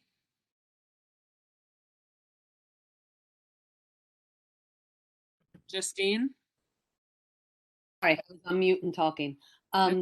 I was just looking at the resolution that was put into the chat, the other one, and I think we probably could grab a sentence or two or a whereas or two out of it at the beginning, and then just a basic sentence saying, you know, even though we're against this, it's passed, or whatever, and if it's going to go forward, these are the things we'd like to take into consideration. So I'm good. Thank you. Vicky? Obviously, in my case, I agree with Alice. And in land use, we discussed this endlessly, and I think we all voted not to give up public space for private use. It is, unfortunately, in our country, it always goes out of control. You know, I actually heard someone say that our streets look like Paris streets, anything but. You look at Paris streets, they have a couple of tables out, but we, of course, go out in full force. I wanted to add one comment. It was Andrew, I think, was asking about what time. So, you know, Andrew, and in general, I want to add this if we can. 9 o'clock in the morning. So if I live across the restaurant, and one thing I noticed that I don't want to listen to people talk at 7:30 in the morning below my window, and I also don't want to hear. A lot of these restaurants have those stations outside now, and so they clonk their dishes, and because they don't understand how noise travels. When you clonk 10 dishes into a bin, oh my God, it's like dropping bombs. And the quality of life is what makes the most obvious and kind of easy target for us to be impacted by. People don't understand that noise, which is defined as unwanted sound, is a tremendous impact on your, you know, psychological effect on a daily basis. And noise, you know, is killing us down here. Noise from trucks that beep. I mean, really? Do you know that's all I put up with all day long? And the bins of dishes being smacked into it. I just wanted to see if that can be added somewhere in the noise. You know, keeping service stuff inside the restaurant. And I wish I could be a better neighbor, but I can't stand people talking under the window, you know, all the time, morning and late at night. So you Makes want that life for miserable hell. Pardon? Pardon, Tammy? you want something under quality of life for noise mitigation. And keeping the services inside rather than outside. Because as I said, I know that to the waitress, it's just like slam some dishes into one of those bins. But trust me, 20 floors up, it is not fun. Gotcha. I think we can definitely figure that out and add that in. Thank you, Vicky. I saw another hand that was up that just might have gone down. Was that you, Pat? No, you're good? All right. Does anybody have anything else that they'd like to add in? Alice, do you have specific wording other than the wording that's just been given to add back in? No, that, not at this point, sorry. Thanks. Okay. All right. So I have one last thing before we call the question that I want everybody to understand. It's what we struggle with liquor licenses all the time. So anybody that has anything that you want to put in, please do it in some way or put a little asterisk so we know we should change it a little bit in relationship to Lucian, because if we don't say what we want to say, I think the points of that we were never in agreement, etc., are all very important, because they're going to do certain things whether we like it or not, but we don't have to roll over totally. Thank you, Susan. And that's part of why we're doing this, is to put out there things that we do want, because we've already said everything that we don't want. We want to ensure that the things that we don't want are turned into positive things that we do want, so there can be some kind of community control over this. Because we are not a one-size-fits-all system, and specifically for CB1 being in a mixed-use community, most of the rulemaking and conversations that they had that are left so broad in general are not very functional for us, which is why we're trying to go down this road to have positive change working for our advantage for our style of community. Can you define what we're voting on? Or if we're voting, I don't even know if I can vote. If you were, I'm not for this stuff at all, but is this the right forum to vote on, or are we now just voting on what is listed here rather than whether we agree or disagree? Can you help explain that? Sure. We already have a negative resolution on the text amendment that came through. Right. We did not agree with it. We sent it through. Okay. The text amendment passed with minor tweaks. We will be sending this as a follow-up in attachment with the one that said that we were unhappy with it, as things that we do want, because the text amendment has passed and they're in the rulemaking phase. These are some rules that we want. if we're not, if the text amendment is proceeding forward, this is what we want. And that is one of the whereases, as Alice said from the very top.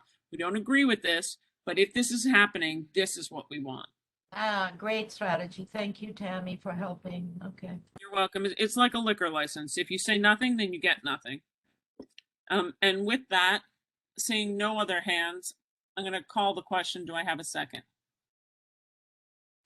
Second. I second. Okie dokie. So we're rolling. And because it's executive committee, we can roll without being as full board and say, I'm going to assume. Just Tammy, because there's so many people here and there's like co-chairs, perhaps.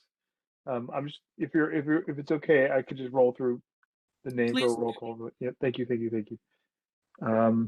Okay, here we go. Meltzer, Yes. Blank, Abstain. Poll, Yes. Kucha, Yes. Flynn, Flynn, yes. you mean? Yes. Okay, thank you. Sure. Friedman, Friedman, yes. Goldstein, Yes. James, James, yes. thank you. Joyce, Tricia, Kay, Okay, yes. Cannell, Patrick Cannell, He's not here. I'm filling in for. Lewinson. Oh, okay. Star sorry, is here. Laura, I'm here and I vote yes. thank you. Quick. Make that note. Lewinson, Abstain. Mahoney, Holland, Moore, Yes. thank you. And so the motion carries. Thank you, everyone. All right, awesome. Thank you again for all the committees and for everybody's hard work for submitting things. Thank you for the patience in going through this and the adjustments. This is what we do, and this is the work that we do, and we want a role in the rulemaking, period. We don't want to be left at the curb, which is my pun for this. All right, let's move along. Borough-based jails. I would have loved to give you an update from the NAC meeting. Wouldn't that have been an absolutely fantastic thing to hear tonight? Unfortunately, what you're going to hear from me as the chair is a conversation of what we do from here as our update, because the neighborhood advisory committee that the city formatted did not meet as required at the end of last year. It was moved and canceled and moved and canceled. Everyone was at the full board meeting. They saw what they experienced with the conversations for PDC. Not surprisingly, this week, they did not go to the PDC even after yanking our chains around all a month of December. We have had unbelievable amounts of opacity on everything that has happened, especially in the last 6 months. I can tell you from being on the NAC, I wasn't on early, but I was on later, that their operation of engagement does not involve the ability to unmute yourself and speak at all.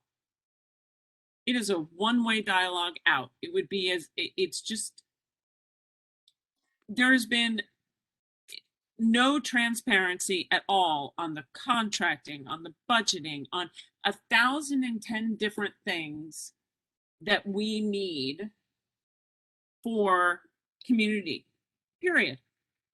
On top of that, at the borough board meeting today, District Attorney Alvin Bragg gave a lovely presentation and talked about all kinds of changes and things in the future of what justice and the criminal justice system look like. None of what he's talking about pretty much is representative of what the last administration has been attempting to build in our neighborhood. There has been no adjustment with the pandemic. There has been no look at economic benefit to be spread out through the district. There's been so many things that need to be done for where we should be, that the discussions that we've had were that we would like to, therefore, CB1, do a resolution tonight that calls for the immediate pause on the funding and the work of the proposed demolition on the existing Manhattan Detention Center for the 2 locations they have listed, and pause on funding on the design build. It's really, in a way, simple, and in a way, very complicated. Alice is going to have an opportunity to talk right after Pat, and we want to get a resolution out tonight because everything that they've rushed us with, things seem to be proceeding without anybody knowing anything. We can't even get straight answers. It is beyond infuriating, and such a detriment to the public realm. We're not saying that we don't need this. We're not saying that we don't want criminal justice reform. That is not the conversation we're having. We all want that. But the question really is about the demolition and construction and what is going on in our neighborhood and the effects that they're having here.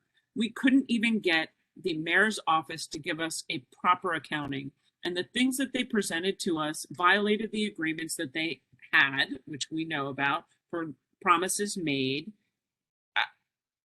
The final presentations that they gave us in December had incorrect street information, didn't acknowledge the fact that there were, they showed us 4 lanes of traffic. Don't worry, we're not going to block 4 lanes. The street has a bike path and 3 lanes of traffic, but they apparently don't know that. So that's my overview. I'm going to have Pat go, and then Alice go, and then we have points on a resolution that Alice and I are going to walk you through. Pat? I'm a little confused because you know that DDC came last night to talk about the demolition. And when I asked them who is supposed to be on the NAC and how are people appointed to be on the NAC, and Alice, you were there last night. I thought that it sounded as though they had not chosen people to be on the NAC yet. And so how could you have gone to a NAC meeting if they haven't chosen? Because Chris Marte said that he had just met with Mark Levine and that they were going to try to decide, I'll be there, Mom, in a minute. They were going to try to decide who was going to be on the NAC. Isn't that what I heard last night? Alice? Last night, yep. That is exactly what you heard. Right. So I'm not sure. Sorry, I was answering somebody else over here. Yeah, I mean, the NAC has existed for a while. In 2019, our then Manhattan Borough President, Gail Brewer, had, during the Euler process, had established there would be a NAC, and that it was going to meet monthly and such, but it didn't. As Tammy's revealing, the communication on this has been extraordinarily opaque and really suspiciously so, almost. So you didn't miss anything. That's been on, in other words, yes, there's a NAC and I'm not on it. And I can show you a list of like 15 people. I think thanks to some of Tammy's work there, we've sort of, in this very late hour, established a slightly larger group. But just so everybody's up to date, you might recall, of course, that this in 2019 was something that came before us, the borough-based jail plan to bring down the 2 existing towers of the Manhattan Detention Complex and to build a new over 1 million square foot building that would be, at the time, 45 stories high, is replacing a respective 9 and 12 story building. Also keep in mind that one of the 2 towers that exist at the Manhattan Detention Complex today is part of the criminal court building, which is a landmark eligible building and quite revered among the architectural community, not to mention anyone who lives in the Civic Center and walks by there. So all this to say that we didn't approve this and we fought valiantly, but I guess ineffectively against it, and it was passed by our then city council member, Margaret Chin. And so now we are back up to reviewing this. And what's happened is that over the summer, we would get these, somewhat erratic mentions of probes being done at the site at 124, 125 White Street. And we were wondering, well, what's this all about? And what this was all about were probes to see what kind of construction could take place, environmental concerns, et cetera. But none of this is being shared with the community. And as Tammy points out, we actually had a foil. I had a foil for these summary reports on what the findings were. It's hard to believe, but that is true. And we prevailed to see that this actually will have potentially immense environmental impact. This is the demolition of two huge buildings that are, structurally made of, a tremendous amount of, course, steel and concrete. One of them going back from 1940, a building that was renovated in 1986 by the city, by a very well-known architect, Bruce and Partners, who at the time tried very hard to preserve that building. And it was then made into what they called a state-of-the-art building. And of course now, no longer valuable. So the question now is, well, under this new administration, do we take a pause here to look at what's changed in the last 3 years? And a lot. We're in a position of a pandemic, and we really have a lot of information that's changed and a lot of information that was never provided. And so for these reasons and many others, we think it fair to ask this administration for a pause to review and consider what other possible ways there are to do this. We were on record for believing that the closing of Rikers is a good thing. And I think that it's important in this resolution to point out that we have never been opposed to having a jail in our community. We've accepted it. We've not only accepted a city jail with the Manhattan Detention Complex, but we've accepted a federal prison with the Manhattan Correctional Center. And note that both these buildings are now empty. They have been emptied out, and they are supposedly up for, in one case, demolition, and in the case of the federal building, renovation. That's a building from 1970s, which could, which we'd hope maybe could have assisted in more space for the city jail, but that the federal government said no to that proposal. So I don't know if that brings people a little bit up to date, but it is imminent that this is an immensely significant project. This is on the scale with 250 Water Street, and I would argue that the environmental concerns there are immense, because we're talking about a demolition and excavation on this site, like 250, which is huge, over the former Collect Pond, over 30 odd feet of silt, requiring building with immense pylons that go, or pillars rather, that go about 85 feet into bedrock. It's an extraordinarily expensive building. And this is a project with all four borough-based jail projects costing somewhere around $11 billion. So all this to say, we might have a better use for this money.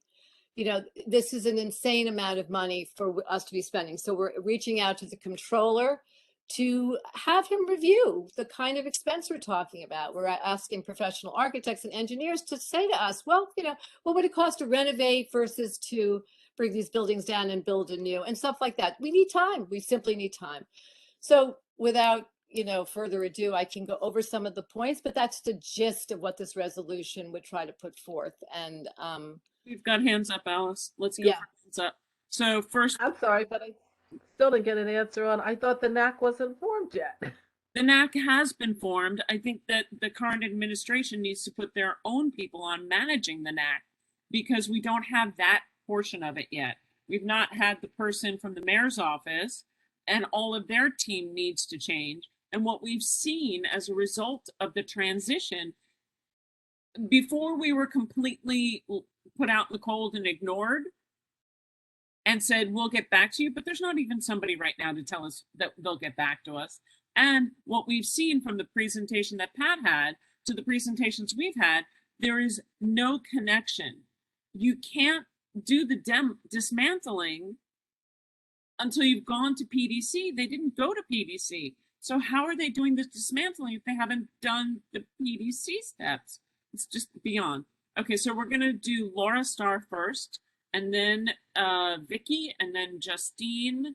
And what other hands do I see? Okay, Laura, you go first. Okay, I agree with everything that Alice just said. I just wanted to add, I sent around this New York Times article that came out, I think, on New Year's Eve or New Year's Day about the utter dysfunction and corruption in the, correction commission, the correction department, and how unaccountable the officers are, how they have almost like carte blanche when it comes to taking vacation time, sick leave, not reporting to work, how it costs $400,000 a year per prisoner to have them in our jail system.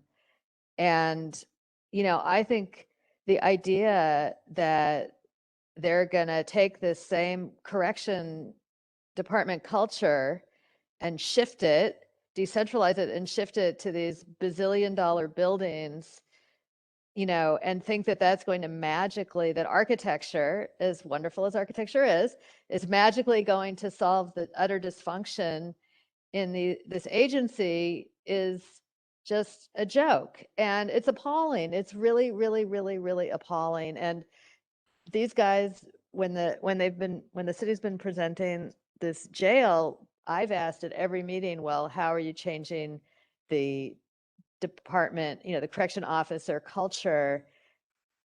No answer. And I think we should cite that article and just say, like, why are they just moving this problem to a new location that people don't want? So we want to cite the article in this resolution. We cite that the community would like to see what changes would be had as part of criminal justice reform in terms of the enforcement and the officers. Yeah. Got it. That's well, and the whole department and the corruption and the kickbacks and, all of this. We can absolutely word that well and have that in there. Wonderful. Okay. Absolutely. Okay, great. Okay, thank you. Vicki, you're next, and then Justine.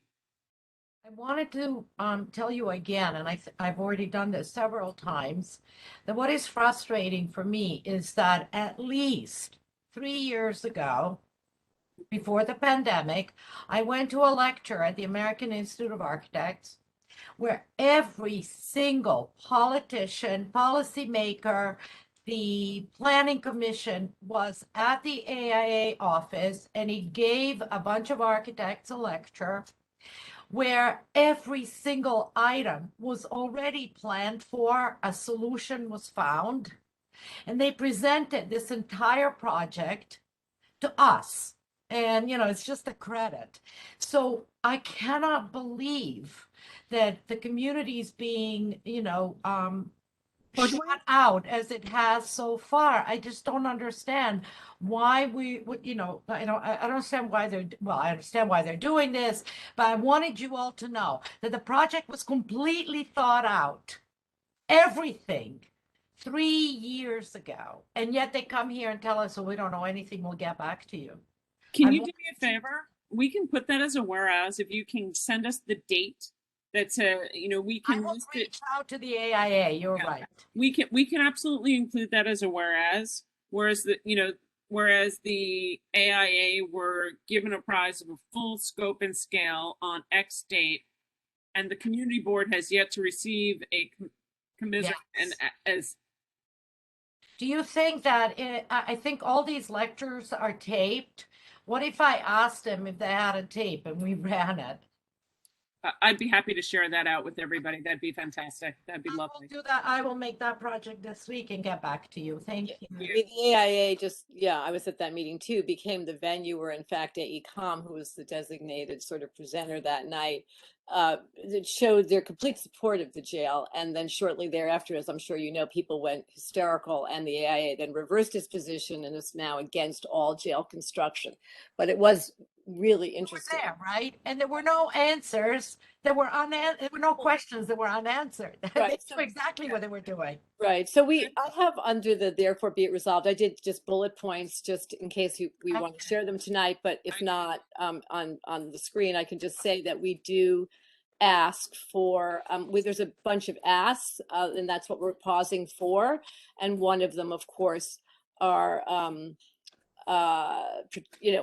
I could just run through them quickly. The projected daily jail population analysis and evaluation of updated potential detainee population reduction, the city's fair share analysis to consider a more fair spread over the other facilities, including the borough of Staten Island, alternative proposals requested by CB1 and 3 in March of 2019, which show the cost benefit analysis for raising or replacing the North Tower, provide the opportunity for community review and input on specific building and site designs, complete demolition and construction mitigation plans, and environmental impact mitigation plans.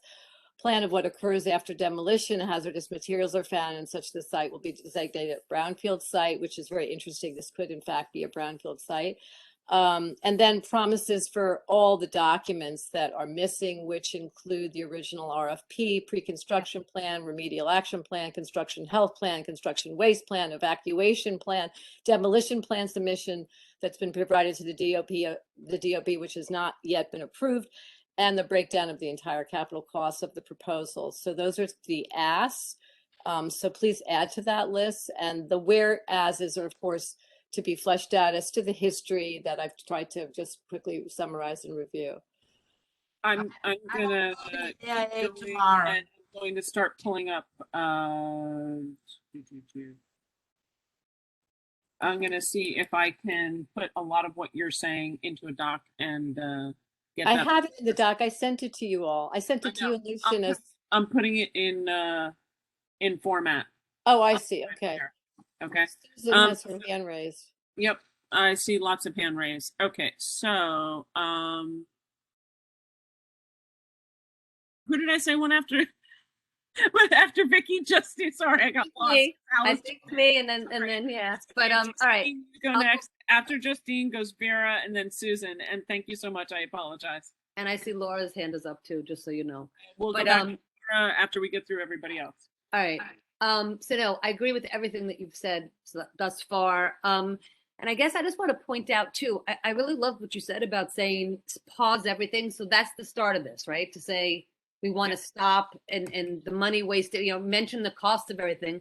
Yeah. And then is this the place to put in something where we talk in a little more detail about criminal justice reform and how the money that we would save on the demolition and the rebuilding of the jails that are currently empty? We have that in there, Justine. It reads, and you can do what you will with it. There are 2 lines.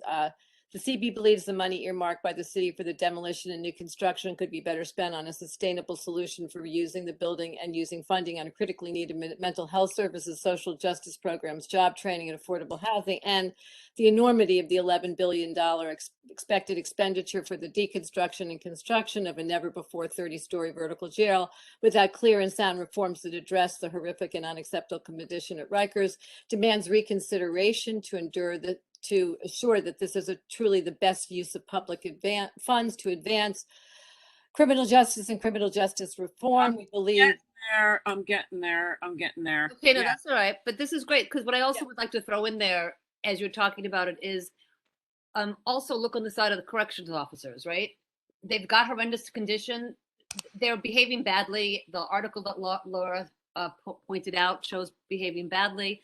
But perhaps what we need to do is, number one, get them better training, hire more corrections officers that are on duty at the same time, put in some form of accountability. I know the CCRB exists for the police, and it's got.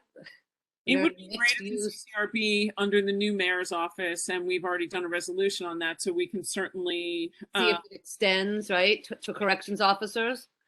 And then, think about different things, maybe even looking at different hiring criteria and saying that maybe they have 5 years and part of the money goes to paying for education and training in social work or mental health services or things like that. So this way they are better prepared to deal with the people in the population, because it's not an easy job. So you want to say what you want to say about these folks, but it's not an easy job. And part of it is having these people who are guarding, but also taking care of the prisoners need to be better equipped to do so. And I think we should address all of that. Thank you. Yep, I've got it up. I'm gonna, where am I? Executive BBJ. Okay. Thank you, Justine. So let me keep writing my notes because I have to add those in. I'm taking notes too, Tammy, in case you miss anything. Exactly. Okay. So from Justine was Vera and then Susan.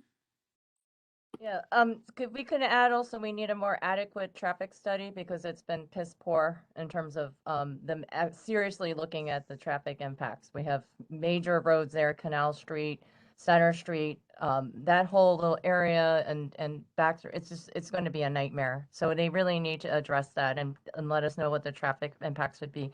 I wanted to say one other thing, and I don't know if this is in a resolution, but just a comment, which is, I mean, it makes no sense to me. We all know what's going on in Rikers right now. There are people going on hunger strikes. It is an awful situation. And it seems so illogical to me that at this time they emptied out the jail, the Manhattan Detention Center here, and moved everybody over to Rikers Island. I mean, that completely doesn't make sense to me. We have two empty facilities here in this community. Why are they not detainees here where they could be safer? Why are they out there? Don't understand that. And I don't know how, I mean, how Let's how get it this could be. answered. You're absolutely right. There also, we want to have an understanding, since they came up this morning as well, about the Midtown community court being closed and reopening it effective almost this year. So how does that work with what we're talking about downtown? Because the entire conversation had been about only focused on the Manhattan Detention Center in relation to the courts that are down here and where it has to be. But if you're reopening the one up in Midtown that has a community court, how does that affect this? What relationship is built there? And Vera, pursuant to what you're saying about the adequate traffic study, we know from the presentation that they gave about the dismantling and the Sallyport, they used incorrect slides and did not take into account current day conditions with bike paths and other changes. So their information was out of date at best. Yes. Yep. Okay, Susan. I have one question. When was our proposal around the federal jail rejected? During the Trump administration or during the Biden administration? What proposal? Talked about that there was something with that we wanted to use the federal and No, that was a recent suggestion, frankly, came from me too, that when the federal jail, sorry, the federal prison was emptied out, that's the one that had whatever is Epstein and Madoff, it closed. And so the building is empty. So we went to Nather's office and I said, well, what about using that building and letting like the 125 White become affordable housing or something? And they were adamant. The federal government will not give that building to the city, and they intend to make it back into a prison. So that's it. There was no proposal. It was just a pipe dream. I'm in agreement with all of it. So let's go. And we. Yeah. Okay. I think we can. Lucian, I've got a lot of stuff up. I'd like to just scroll through. Do you mind doing a share screen on it? It says executive-BBJ. And I have to add the reform for the guards and we have to add the adequate traffic study, congestion pricing, and accurate info. And the one other that was ads. Can you find it? Which directory am I looking in? Where did I put it? I put it in January 22 resolutions. Perfect. Got it. Hold on. Yeah. One moment. Appreciate it. Yeah.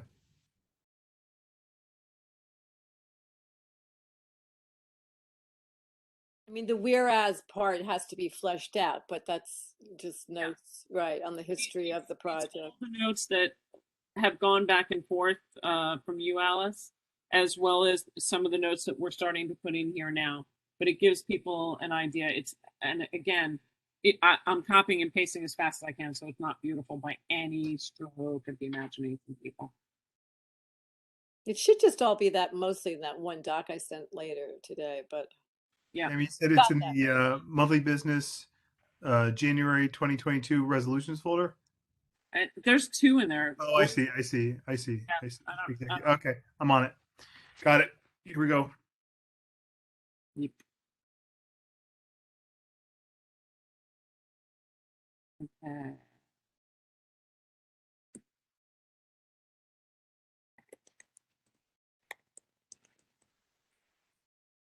There we go. All right, so we're going to scroll down some of this stuff. This is a lot of what Alice has already read out that has been in here. There are, again, like I said, it was really just very much putting in here everything that's come slightly. It's about the engagement, the ULERP, which will link to the doc. You can keep scrolling, Lucian, please.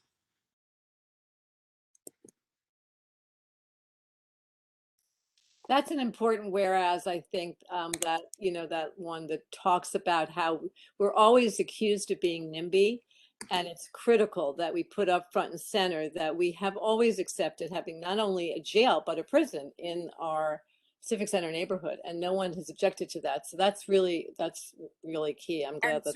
What I wasn't sure is whether we should start it with that or maybe. end with that. You know what I mean? I don't know if we should have that at the top or right before the therefore be it resolved. Maybe at the end. I don't know, but I'm just glad it's there. I wanted to make sure it got in there. Maybe put the end, because I like the fact that we say at the beginning, basically no way. Right. I agree with off with no way is better. I think it's sort of, yeah. I'm not so sure. Politically, I'm not so sure if you don't say we've never said this. However, and then you go with all the strong language, but it's up to all of you. I don't care. Well, sometimes it's, just a little smart to put it up right out there. I kind of think I like it at the top so people look and see it as a positive, a positive thing. Okay, well, wherever you want it, I don't care, but I'm glad it's there. Yeah. Right. Okay. Yeah, I'm gonna put a note on here that we're gonna move this one straight to the top.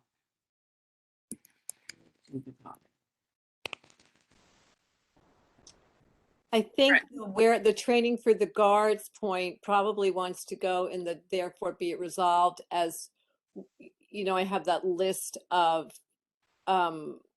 where that money could go. That could be one of the areas, right, where we would want to see the money spent rather than on the jail itself, that on training and education and such for the guards. Right. We'll note the article that Laura Starr mentioned for that, to put that in there as the whereas, and then under therefore be it resolved, we'll add the. Yeah, I think it's important to point out that the guards are, have definite needs. Yeah, exactly. As well. I think that is important. Needs and they need help. Yep. New Traffic Study Bureau includes the notes on the accurate current street conditions, which we know that they have not used in the planning, and congestion pricing, which is up and coming, and the effects of the roadways on that. That'll be an important thing to take a look at. Tammy, I just want to throw in there, because you're talking about reform and training for the guards. The person who's in charge of conducting oversight over the guards, the inspector general type position for the Department of Corrections, she was recently just pushed out by the new Commission of Corrections. So that's right. And she was very well regarded, and had been really doing what I think was universally seen as very good work in applying high standards to corrections officers. So that may be something that. Can we mention that? That's right, Lucian. I forgot about that. I forget her name, but it's in the New York Times story. It is, yeah. That was, and she was like almost unceremoniously just thrown out. I don't know that. I don't think we should mention that, because I think there were mixed reports. Yeah, on should her. we? Is the it's question. hard to know. But I don't know. I've heard conflicting stories. I'm sorry, Laura, is that the lawyer woman that came to present to us, who was the head of corrections? I don't know. She was a whistleblower. And actually the She guy, came to us, Laura, she came to us several times, to Landmark at the land use. Was that her? She was an attorney. I spoke to her. I don't know, what was her name? And I can't open the article. Okay, hold on. Stop. It's okay because we're not going to talk. It's not about her. But she was good, yeah. It doesn't make it, we're not talking about her and her job and getting involved in that. This is about reform for the guards and about training for the guards. So when it comes down to the therefore be it resolved, it's to work with whomever the inspector general is. We're not getting into her personnel issues. For, you know, we want to see the plan for improvements and training for the guards. Because if you're just moving the problem from point A to point B, which is something that we talked about originally, and I very much remember Bruce Ehrman sitting in the front seat. We had our meeting at Pace, and he was saying, I have been at MDC, and I can tell you that the issue with the guards is the same everywhere. Yeah. So that's where we're talking about, you know, we want to see. But hire more, better training and accountability, right? We want to see reform in the system. I mean, remember that you're asking for a pause in funding. I mean, this project is going forward. Like, those buildings could go down in February. So we really have to act very specifically and urgently. You know, I don't think people understand the magnitude of this. I mean, we have so been focused on 5 World Trade and 250 Water Street, but this is immense. This is huge, and it's happening. Yeah, it's happening like tomorrow. 2 buildings coming down, one of which is a city landmark potentially. So let's get, you know, very accurate about asking the mayor to be reasonable, to just give us more time to review this. So I wouldn't get into minutia of too much here. I would really stay clean with. So let's keep going. Slow down. I agree with that. And can we send our resolution to the guy who wrote that New York Times story? I mean, it would be great to. Sure, we should, yeah. I mean, we really need to pull out all the guns here, because we already tried the legal guns, you know, Rivera did, and it didn't, you know. Yep. All right, so let's just scroll up a little bit more. Again, you'll see it all finalized. This is clearly in draft as we're going, therefore be it resolved. It's pause. It's about a pause, period, people. Design review, we'll get the inspector general and we'll put all the proper titles in. We want to see the new training and reforms that they're planning to do for the guards before the plan is finalized, because certainly that could change things that happen there in terms of space needs and other things. Keep going, Lucian, please. Nope, the other way down. Yeah. We've got the environmental plans of what occurs after demolition. We will also put in here the fact that we had to foil to get the information, and that's just not the way this should have to go. And so again, everything just goes, you know, straight through. Let me take off the bottom whereas, because that doesn't belong there. And that's all part of the therefore be it resolved. All right.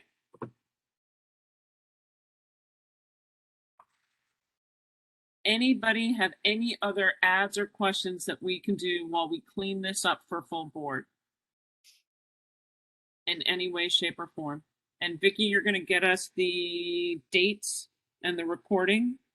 I will make the call tomorrow morning to AIA and demand the whole thing. So I'll let you know how it goes. And that'll get put in here as well as a whereas in an instance, an example. Okay, with that, I think everybody seems pretty comfortable and happy. I'm going to call the question. I'll second it. I don't think I need to do roll call on this. This is like such a non-issue in terms of where we all stand. But I will say, if not hearing anything else, you will be considered an aye. Do I hear any no's? Hearing none, do I have any abstentions? Hearing none, do I have any recusals? Fantastic, motion passes. Okay, Thank you very much. Everybody. That was very well done. We are not done yet, and I want to get to the next part of where we are for exec. Okay. Task force working groups appointments to members of the board. So we have people who are representing us in many places and spaces. We obviously have the two NACs, one for 5 World Trade and one for the borough-based jails, which hopefully we'll be able to expand who goes there and alternate what happens. We also have Francis, who sits as, why is my thing bouncing at me? Francis, who has been sitting on the recovery task force for the borough president's office for us. We will wait and see what happens if that continues. We have Alice, who represents us for Governor's Island. We have a spot on the Hudson River Park Trust Advisory Council, as well as the Downtown Alliance Board and the Battery Conservancy Board. With all of those, we will be posting those on the committee assignments on the website this year, so everybody knows what spots we have where and who is sitting where and when. If people have questions or people are interested in having other opportunities, please let me know, and I'd be happy to try and find some fun things for you to do. We do have other initiatives that come up from time to time, and we want to see if somebody says, I have a little more time, I'd love to know that in advance so I can tap you. Going into committee highlights and updates, I'm going to start with one for the full board. From the audit, we now have to do a public hearing for the full board every month. That will change our public session. Now, in order to do a public hearing, you have to have quorum, which means the way we operate currently, people come in sometimes between 6 and 6:30, right?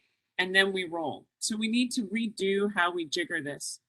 We still need to have a public session. So my thought process was we have a public session from 6 to 6:30. Public hearing would be 6:30, for which point we need to have quorum. So people will need to be signed in to the best that they possibly can for the public hearing. We will close the public hearing and then start the business session. Roll call will be with the meeting minutes versus the first vote. Because we vote by affirmation, that will be the first roll call, will be for meeting minutes. The elected officials, we're going to limit to 5 minutes. The elected representatives who come and speak without the elected officials will be limited to 3. There'll be a Q&A period after the elected officials, but we will be timing everyone so we don't go past 8 to 10 for the electeds. That is the best way that we can figure out to make this as efficient as possible and hold back. If anyone has any other ideas, think carefully about what I've said.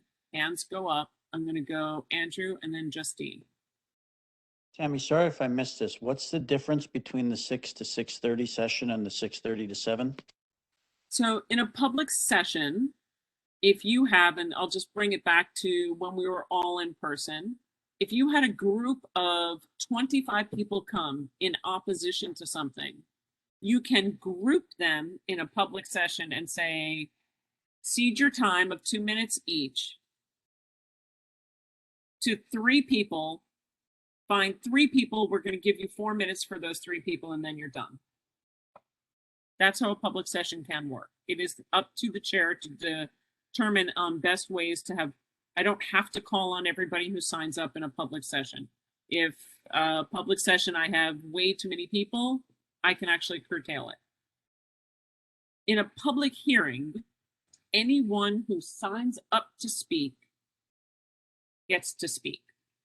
So what we decided, so one of the things, and you have, it's topically. So you can't just say, oh, I'm so sorry, Andrew, we're out of time, you can't speak. If you signed up to speak during the public hearing, you get to speak. One of the ideas that came out from staff meeting yesterday was that what we could do for the public hearing is define it by neighborhood.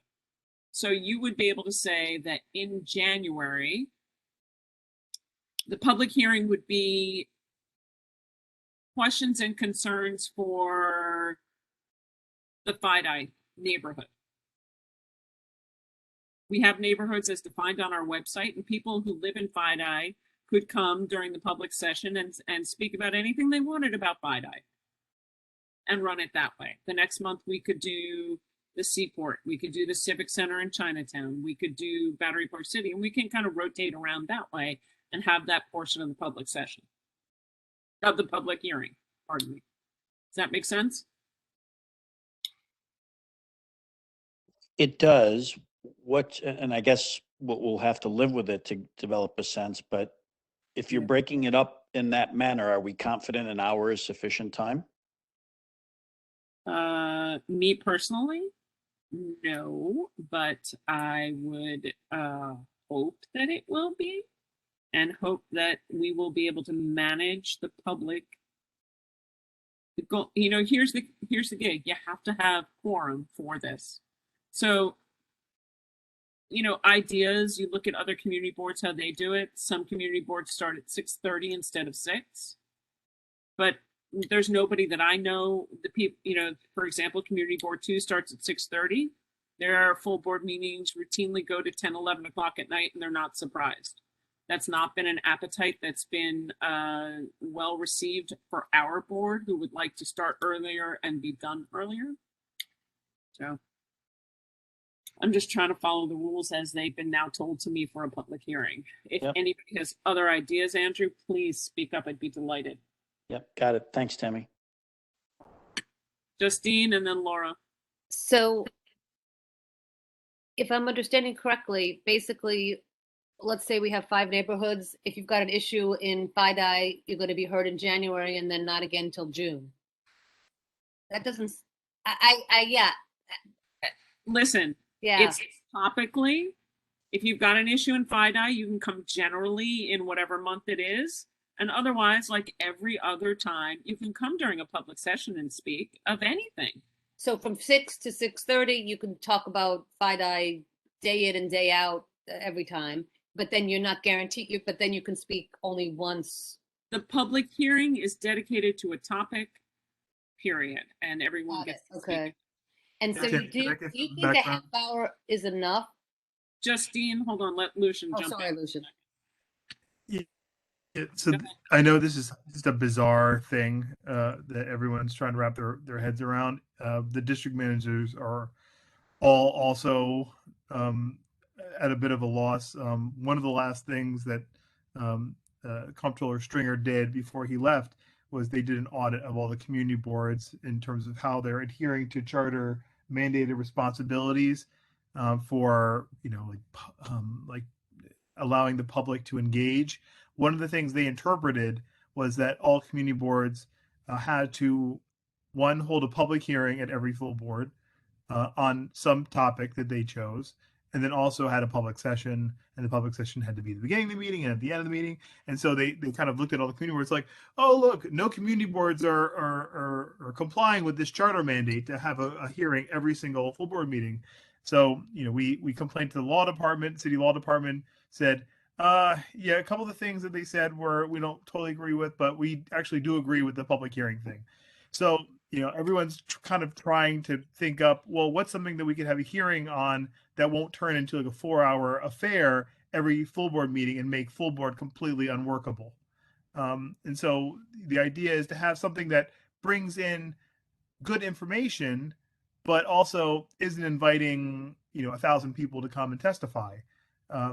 Because then we would never get the business of the board completed, because everybody would be just out of their mind by the time we even got to the business portion of the meeting.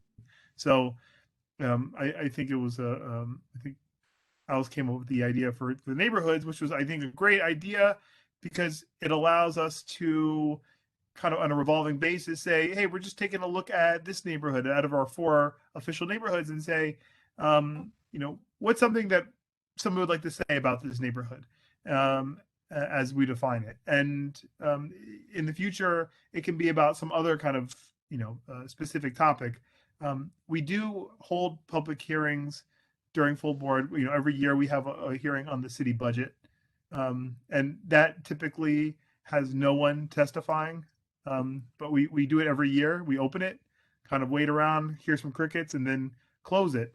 But this would, I think it would largely be the same thing. We held a hearing last month, so we were in compliance. That was the hearing on the MDC art proposal that we heard at full board by the DCLA, the Department of Consumer, the Cultural Affairs, and that was a public hearing that CB1 held.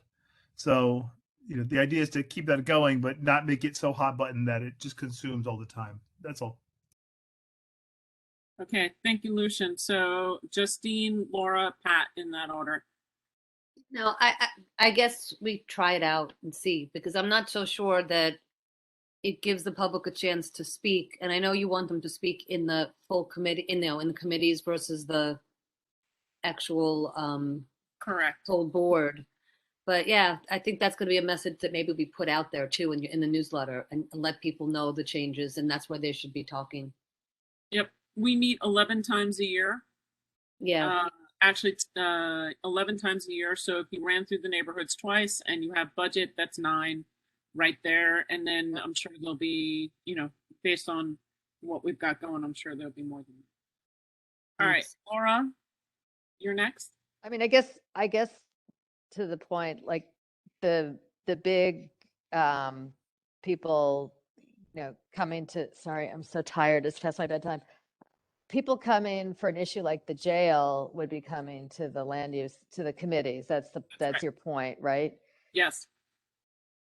That's and then, you know, if somebody came and said, you know, I'm not happy, we've got, you know, X number of things in FIDI on this street and this doesn't work, then it gives us an opportunity from the public hearing to say, thank you so much for your concerns. And then Lucian can follow up if, you know, for whatever committee that works, that needs to follow up there, whether that's a transportation issue or a quality of life issue or an SLA issue, then it gives people an opportunity to come and then get it to the proper committee where we can help direct them as well.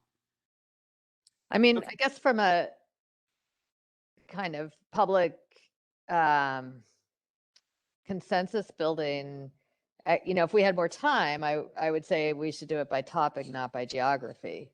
You know, like we can do it by any that we would right, but I think that your idea of the geography is the way to limit the time better than having a topic like location of city bikes or garbage pickup or congestion or, you know, noise. You know what I mean? Like, I think those would be like that would get a lot of people and take a lot of time, and you want to funnel those to the committee. So I guess I get it. Okay.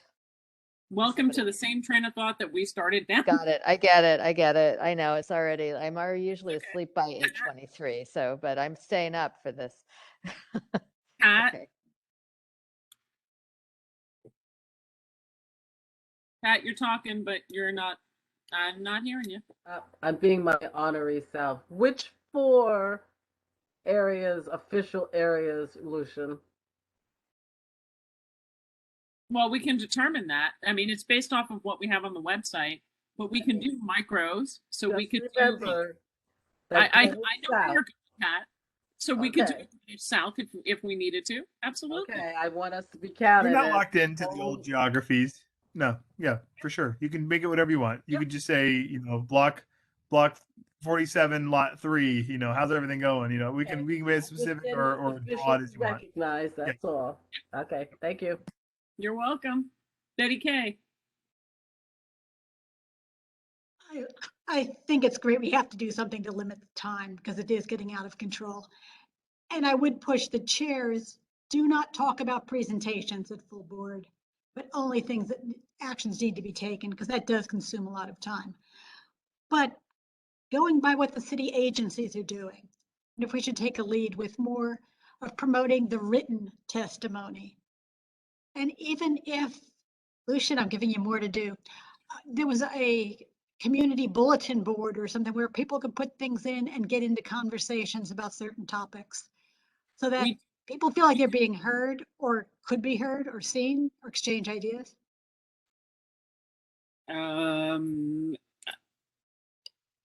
The problems that you're going to have on a community bulletin board are the same things that you have with social media.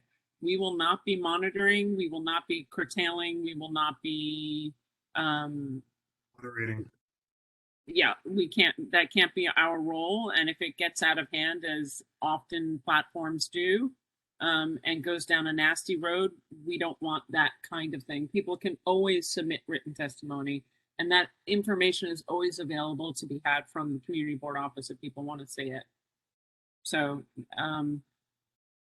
yeah, the digital options for a community board where people will just put topics and things in end up like a comment section on an article and trolls. Sorry, Betty. Let's see, after Betty, Andrew, and I think that might be, Elizabeth Lewinson. What are you doing all the way down there, Elizabeth? Lucian, can you move Elizabeth up? I don't know why she's all the way down there. Oh, yeah.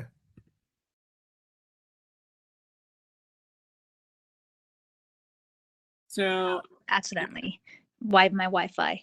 Wait, so, Andrew's speaking first? He went already, so you're up first. Oh, okay. So listen, maybe, sorry, I got sort of, my Wi-Fi was in and out, so I may have missed some of this, and that's why I sort of was outside of the scope. But maybe I misunderstood what this is exactly. But you know, my concern, like everyone else's, is time, and we're not going to get to the full board agenda until, you know, like 9 o'clock, which seems a little crazy to me. So I'm not sure I understand exactly why we have to do these public hearings, but why can't we kind of conflate like a very, like the public hearing and the public session? So in other words, if there's like a reso or a topic that's going to be very controversial, that's in our agenda, why can't we make that a public hearing? We know people are going to show up to talk about that anyway, but maybe I'm not understanding what this is. That's exactly what you don't. That's exactly the opposite of where we want to go. If Why? you have something that's highly controversial, everybody who has issues with it should take that and show up at the committee meetings. Right. That's the ideal place for that kind of work to be done in committee. But it happens anyway. For the full in the full board. You don't want to make it a public hearing, because a public hearing, you are required to allow everyone who signs up to speak. If they're part of the public session, you can group them together. And you can say, okay, this is a topic, everybody from 123 Greenwich, find one representative. I see you have 7 people from that building. Everybody from 125 Greenwich, I see you have 10 people from that building. Find one who will present for you and present on behalf of the groups. That can be done in a public session. That cannot be done that way in a public hearing. I get it, but in reality, Tammy, the way things sort of work out, how much time do we really shave off? I mean, in our public sessions, we tend to, and listen, maybe I'm not thinking about this deep enough, but we tend to allow most people to speak anyway. We tend to not group that many people together. So yeah, it does happen, but I don't think that it happens enough. And I don't think we save that much time from that. I mean, I'm just saying, I think that I would sort of look at something that's already happening and try to capitalize on that.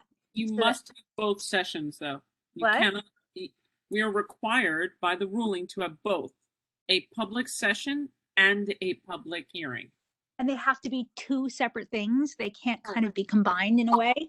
Correct. All right. Okay. We're not thrilled. We're not thrilled about this. No, it's almost like another way to screw the community board, you know? Well, hence the reason why we're going to go down for a little bit tougher on the timers. Yeah. Yeah. Okay. Anybody else have any other questions on that? Perfect. So everybody make sure you're in your seat by 6:30, please. So we can start, because we will definitely need quorum and everyone will have to have been signed in. Okay. All right. It is 8:29. Committee highlights means if you have something controversial. If you don't have anything controversial, please just pass. I'm good with that. And Andrew, I'm going to say you get to pass because you don't have a meeting this month. So I'm not even calling on you. Susan, you're first. Well, I have 293 Church Street. The resolution is 50 pages. No, it's not, but it's long. It's very controversial. And they're now just applying for a beer and wine, not a straight liquor. If you please all read the resolution, I'm open to anything. We approved it, and we approved it because we know from my having been to the last SLA hearing, we put in lots of stipulations. The guy supposedly agreed, and if we outright reject it, they're going to approve it anyway. And this is our way of at least getting as much as we can in. So if any of you have any comments, I'll be open to it, but please do read. That's the one I'd really like you to read. And that's it. Thank you very much, Susan. Moving on to Alice, you, EPC, anything you want to? I'm using my time to ask that everybody walks by 124 White Street and imagines what it's like to bring those two buildings down and bring another one up 3 times its size, please. Perfect. Betty Kay, Transportation.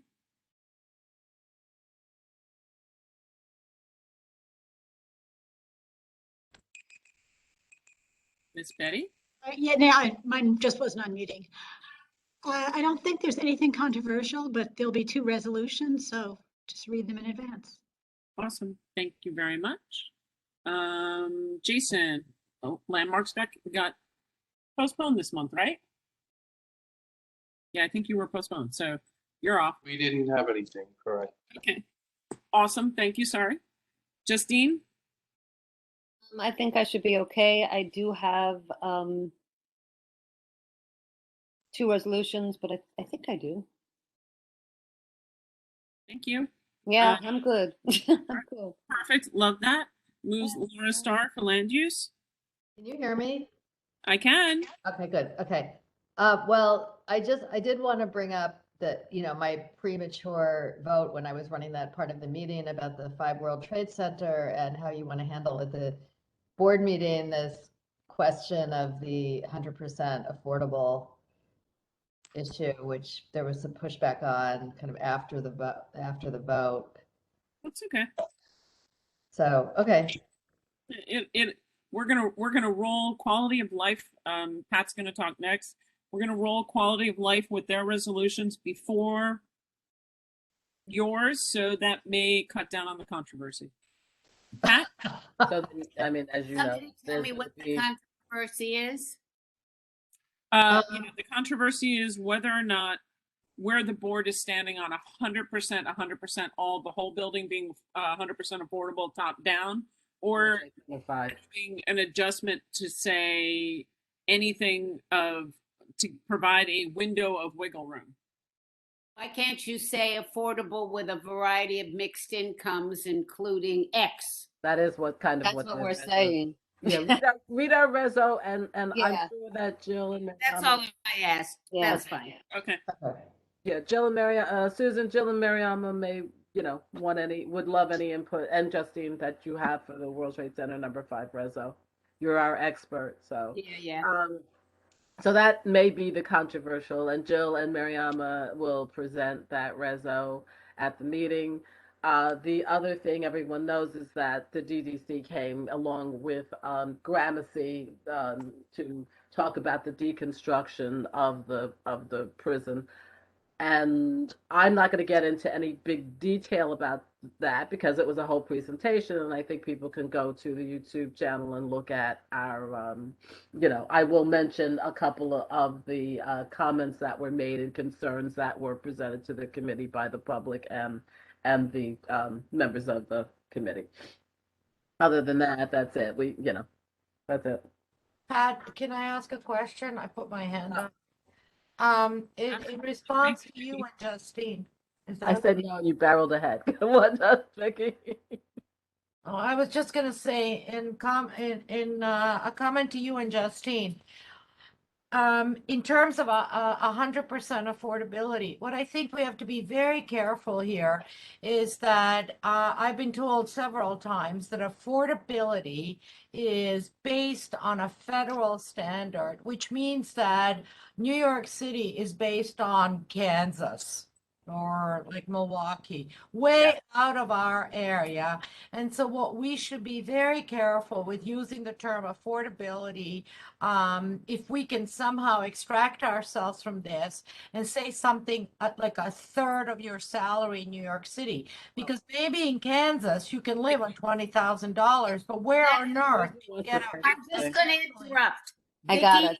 Vicky, hold not on. true. Justine's got it. Justine's got it. I got it. Yeah, no, Vicky, that's not accurate. So basically, what we're asking for is low, moderate, and middle income. So we do have a range of incomes of 100% affordable. We define what that means in the resolution so that people understand, because Yeah. sometimes people just automatically think affordable means whatever, 20, 30, 40% of AMI. We have a range, number one. But number two, the standards that we're looking at are the area median income as established by the city of New York. So that is published. It's attached to the bottom of our resolution that shows the income ranges. And so it's all in there. Oh, thank you. Because when I brought that issue up, she responded by saying, well, this is federal based and we can't deviate from that. Yeah, So that's not accurate. That's not accurate at all. that's what she said in the meeting. And I I believe you, but that's not accurate. thought, living at 40,000, really? Where? Yours will go out before, so yeah, take a look at it. And Take a like look I at it, said, I'm yeah. sure that Jill and Justine and Mariama will appreciate any Okay, great. Thank friendly you. amendments that you have. Oh, no, I won't be having any then. I just wanted to make sure, because when I brought this issue up about social diversity, she's like, well, that's based on federal regulations. I was like, oh my God, this is a moot point for New York. Okay, great. You got it. Thank you. Thank you. Paul, I'm going to say you're the same as Andrew simply because you guys did not have a meeting this month, but you will have something robust next month. So I think, who am I missing? Youth and Ed? I don't think Trisha is here tonight. And that's all of us. So on that note, I'd say let's call the meeting to a close. It's 8:37. I appreciate everybody. Seriously, after the meeting, after the full board meeting, I expect feedback on everyone. And if anybody would like to help, remember, you should all check your emails. Jen resigned. She has a beautiful job to go to. Losing Jen as part of our office. Tomorrow is her last full day. She will come to full. She got a job, right? She got a job with coverage and more money. Yeah. So, oh my God, good for her. But it's a big loss. It's a huge loss for us on the community board, but it is a great opportunity for her. Oh, I'm happy for her, but it's Happy a for real her, but I'm sad.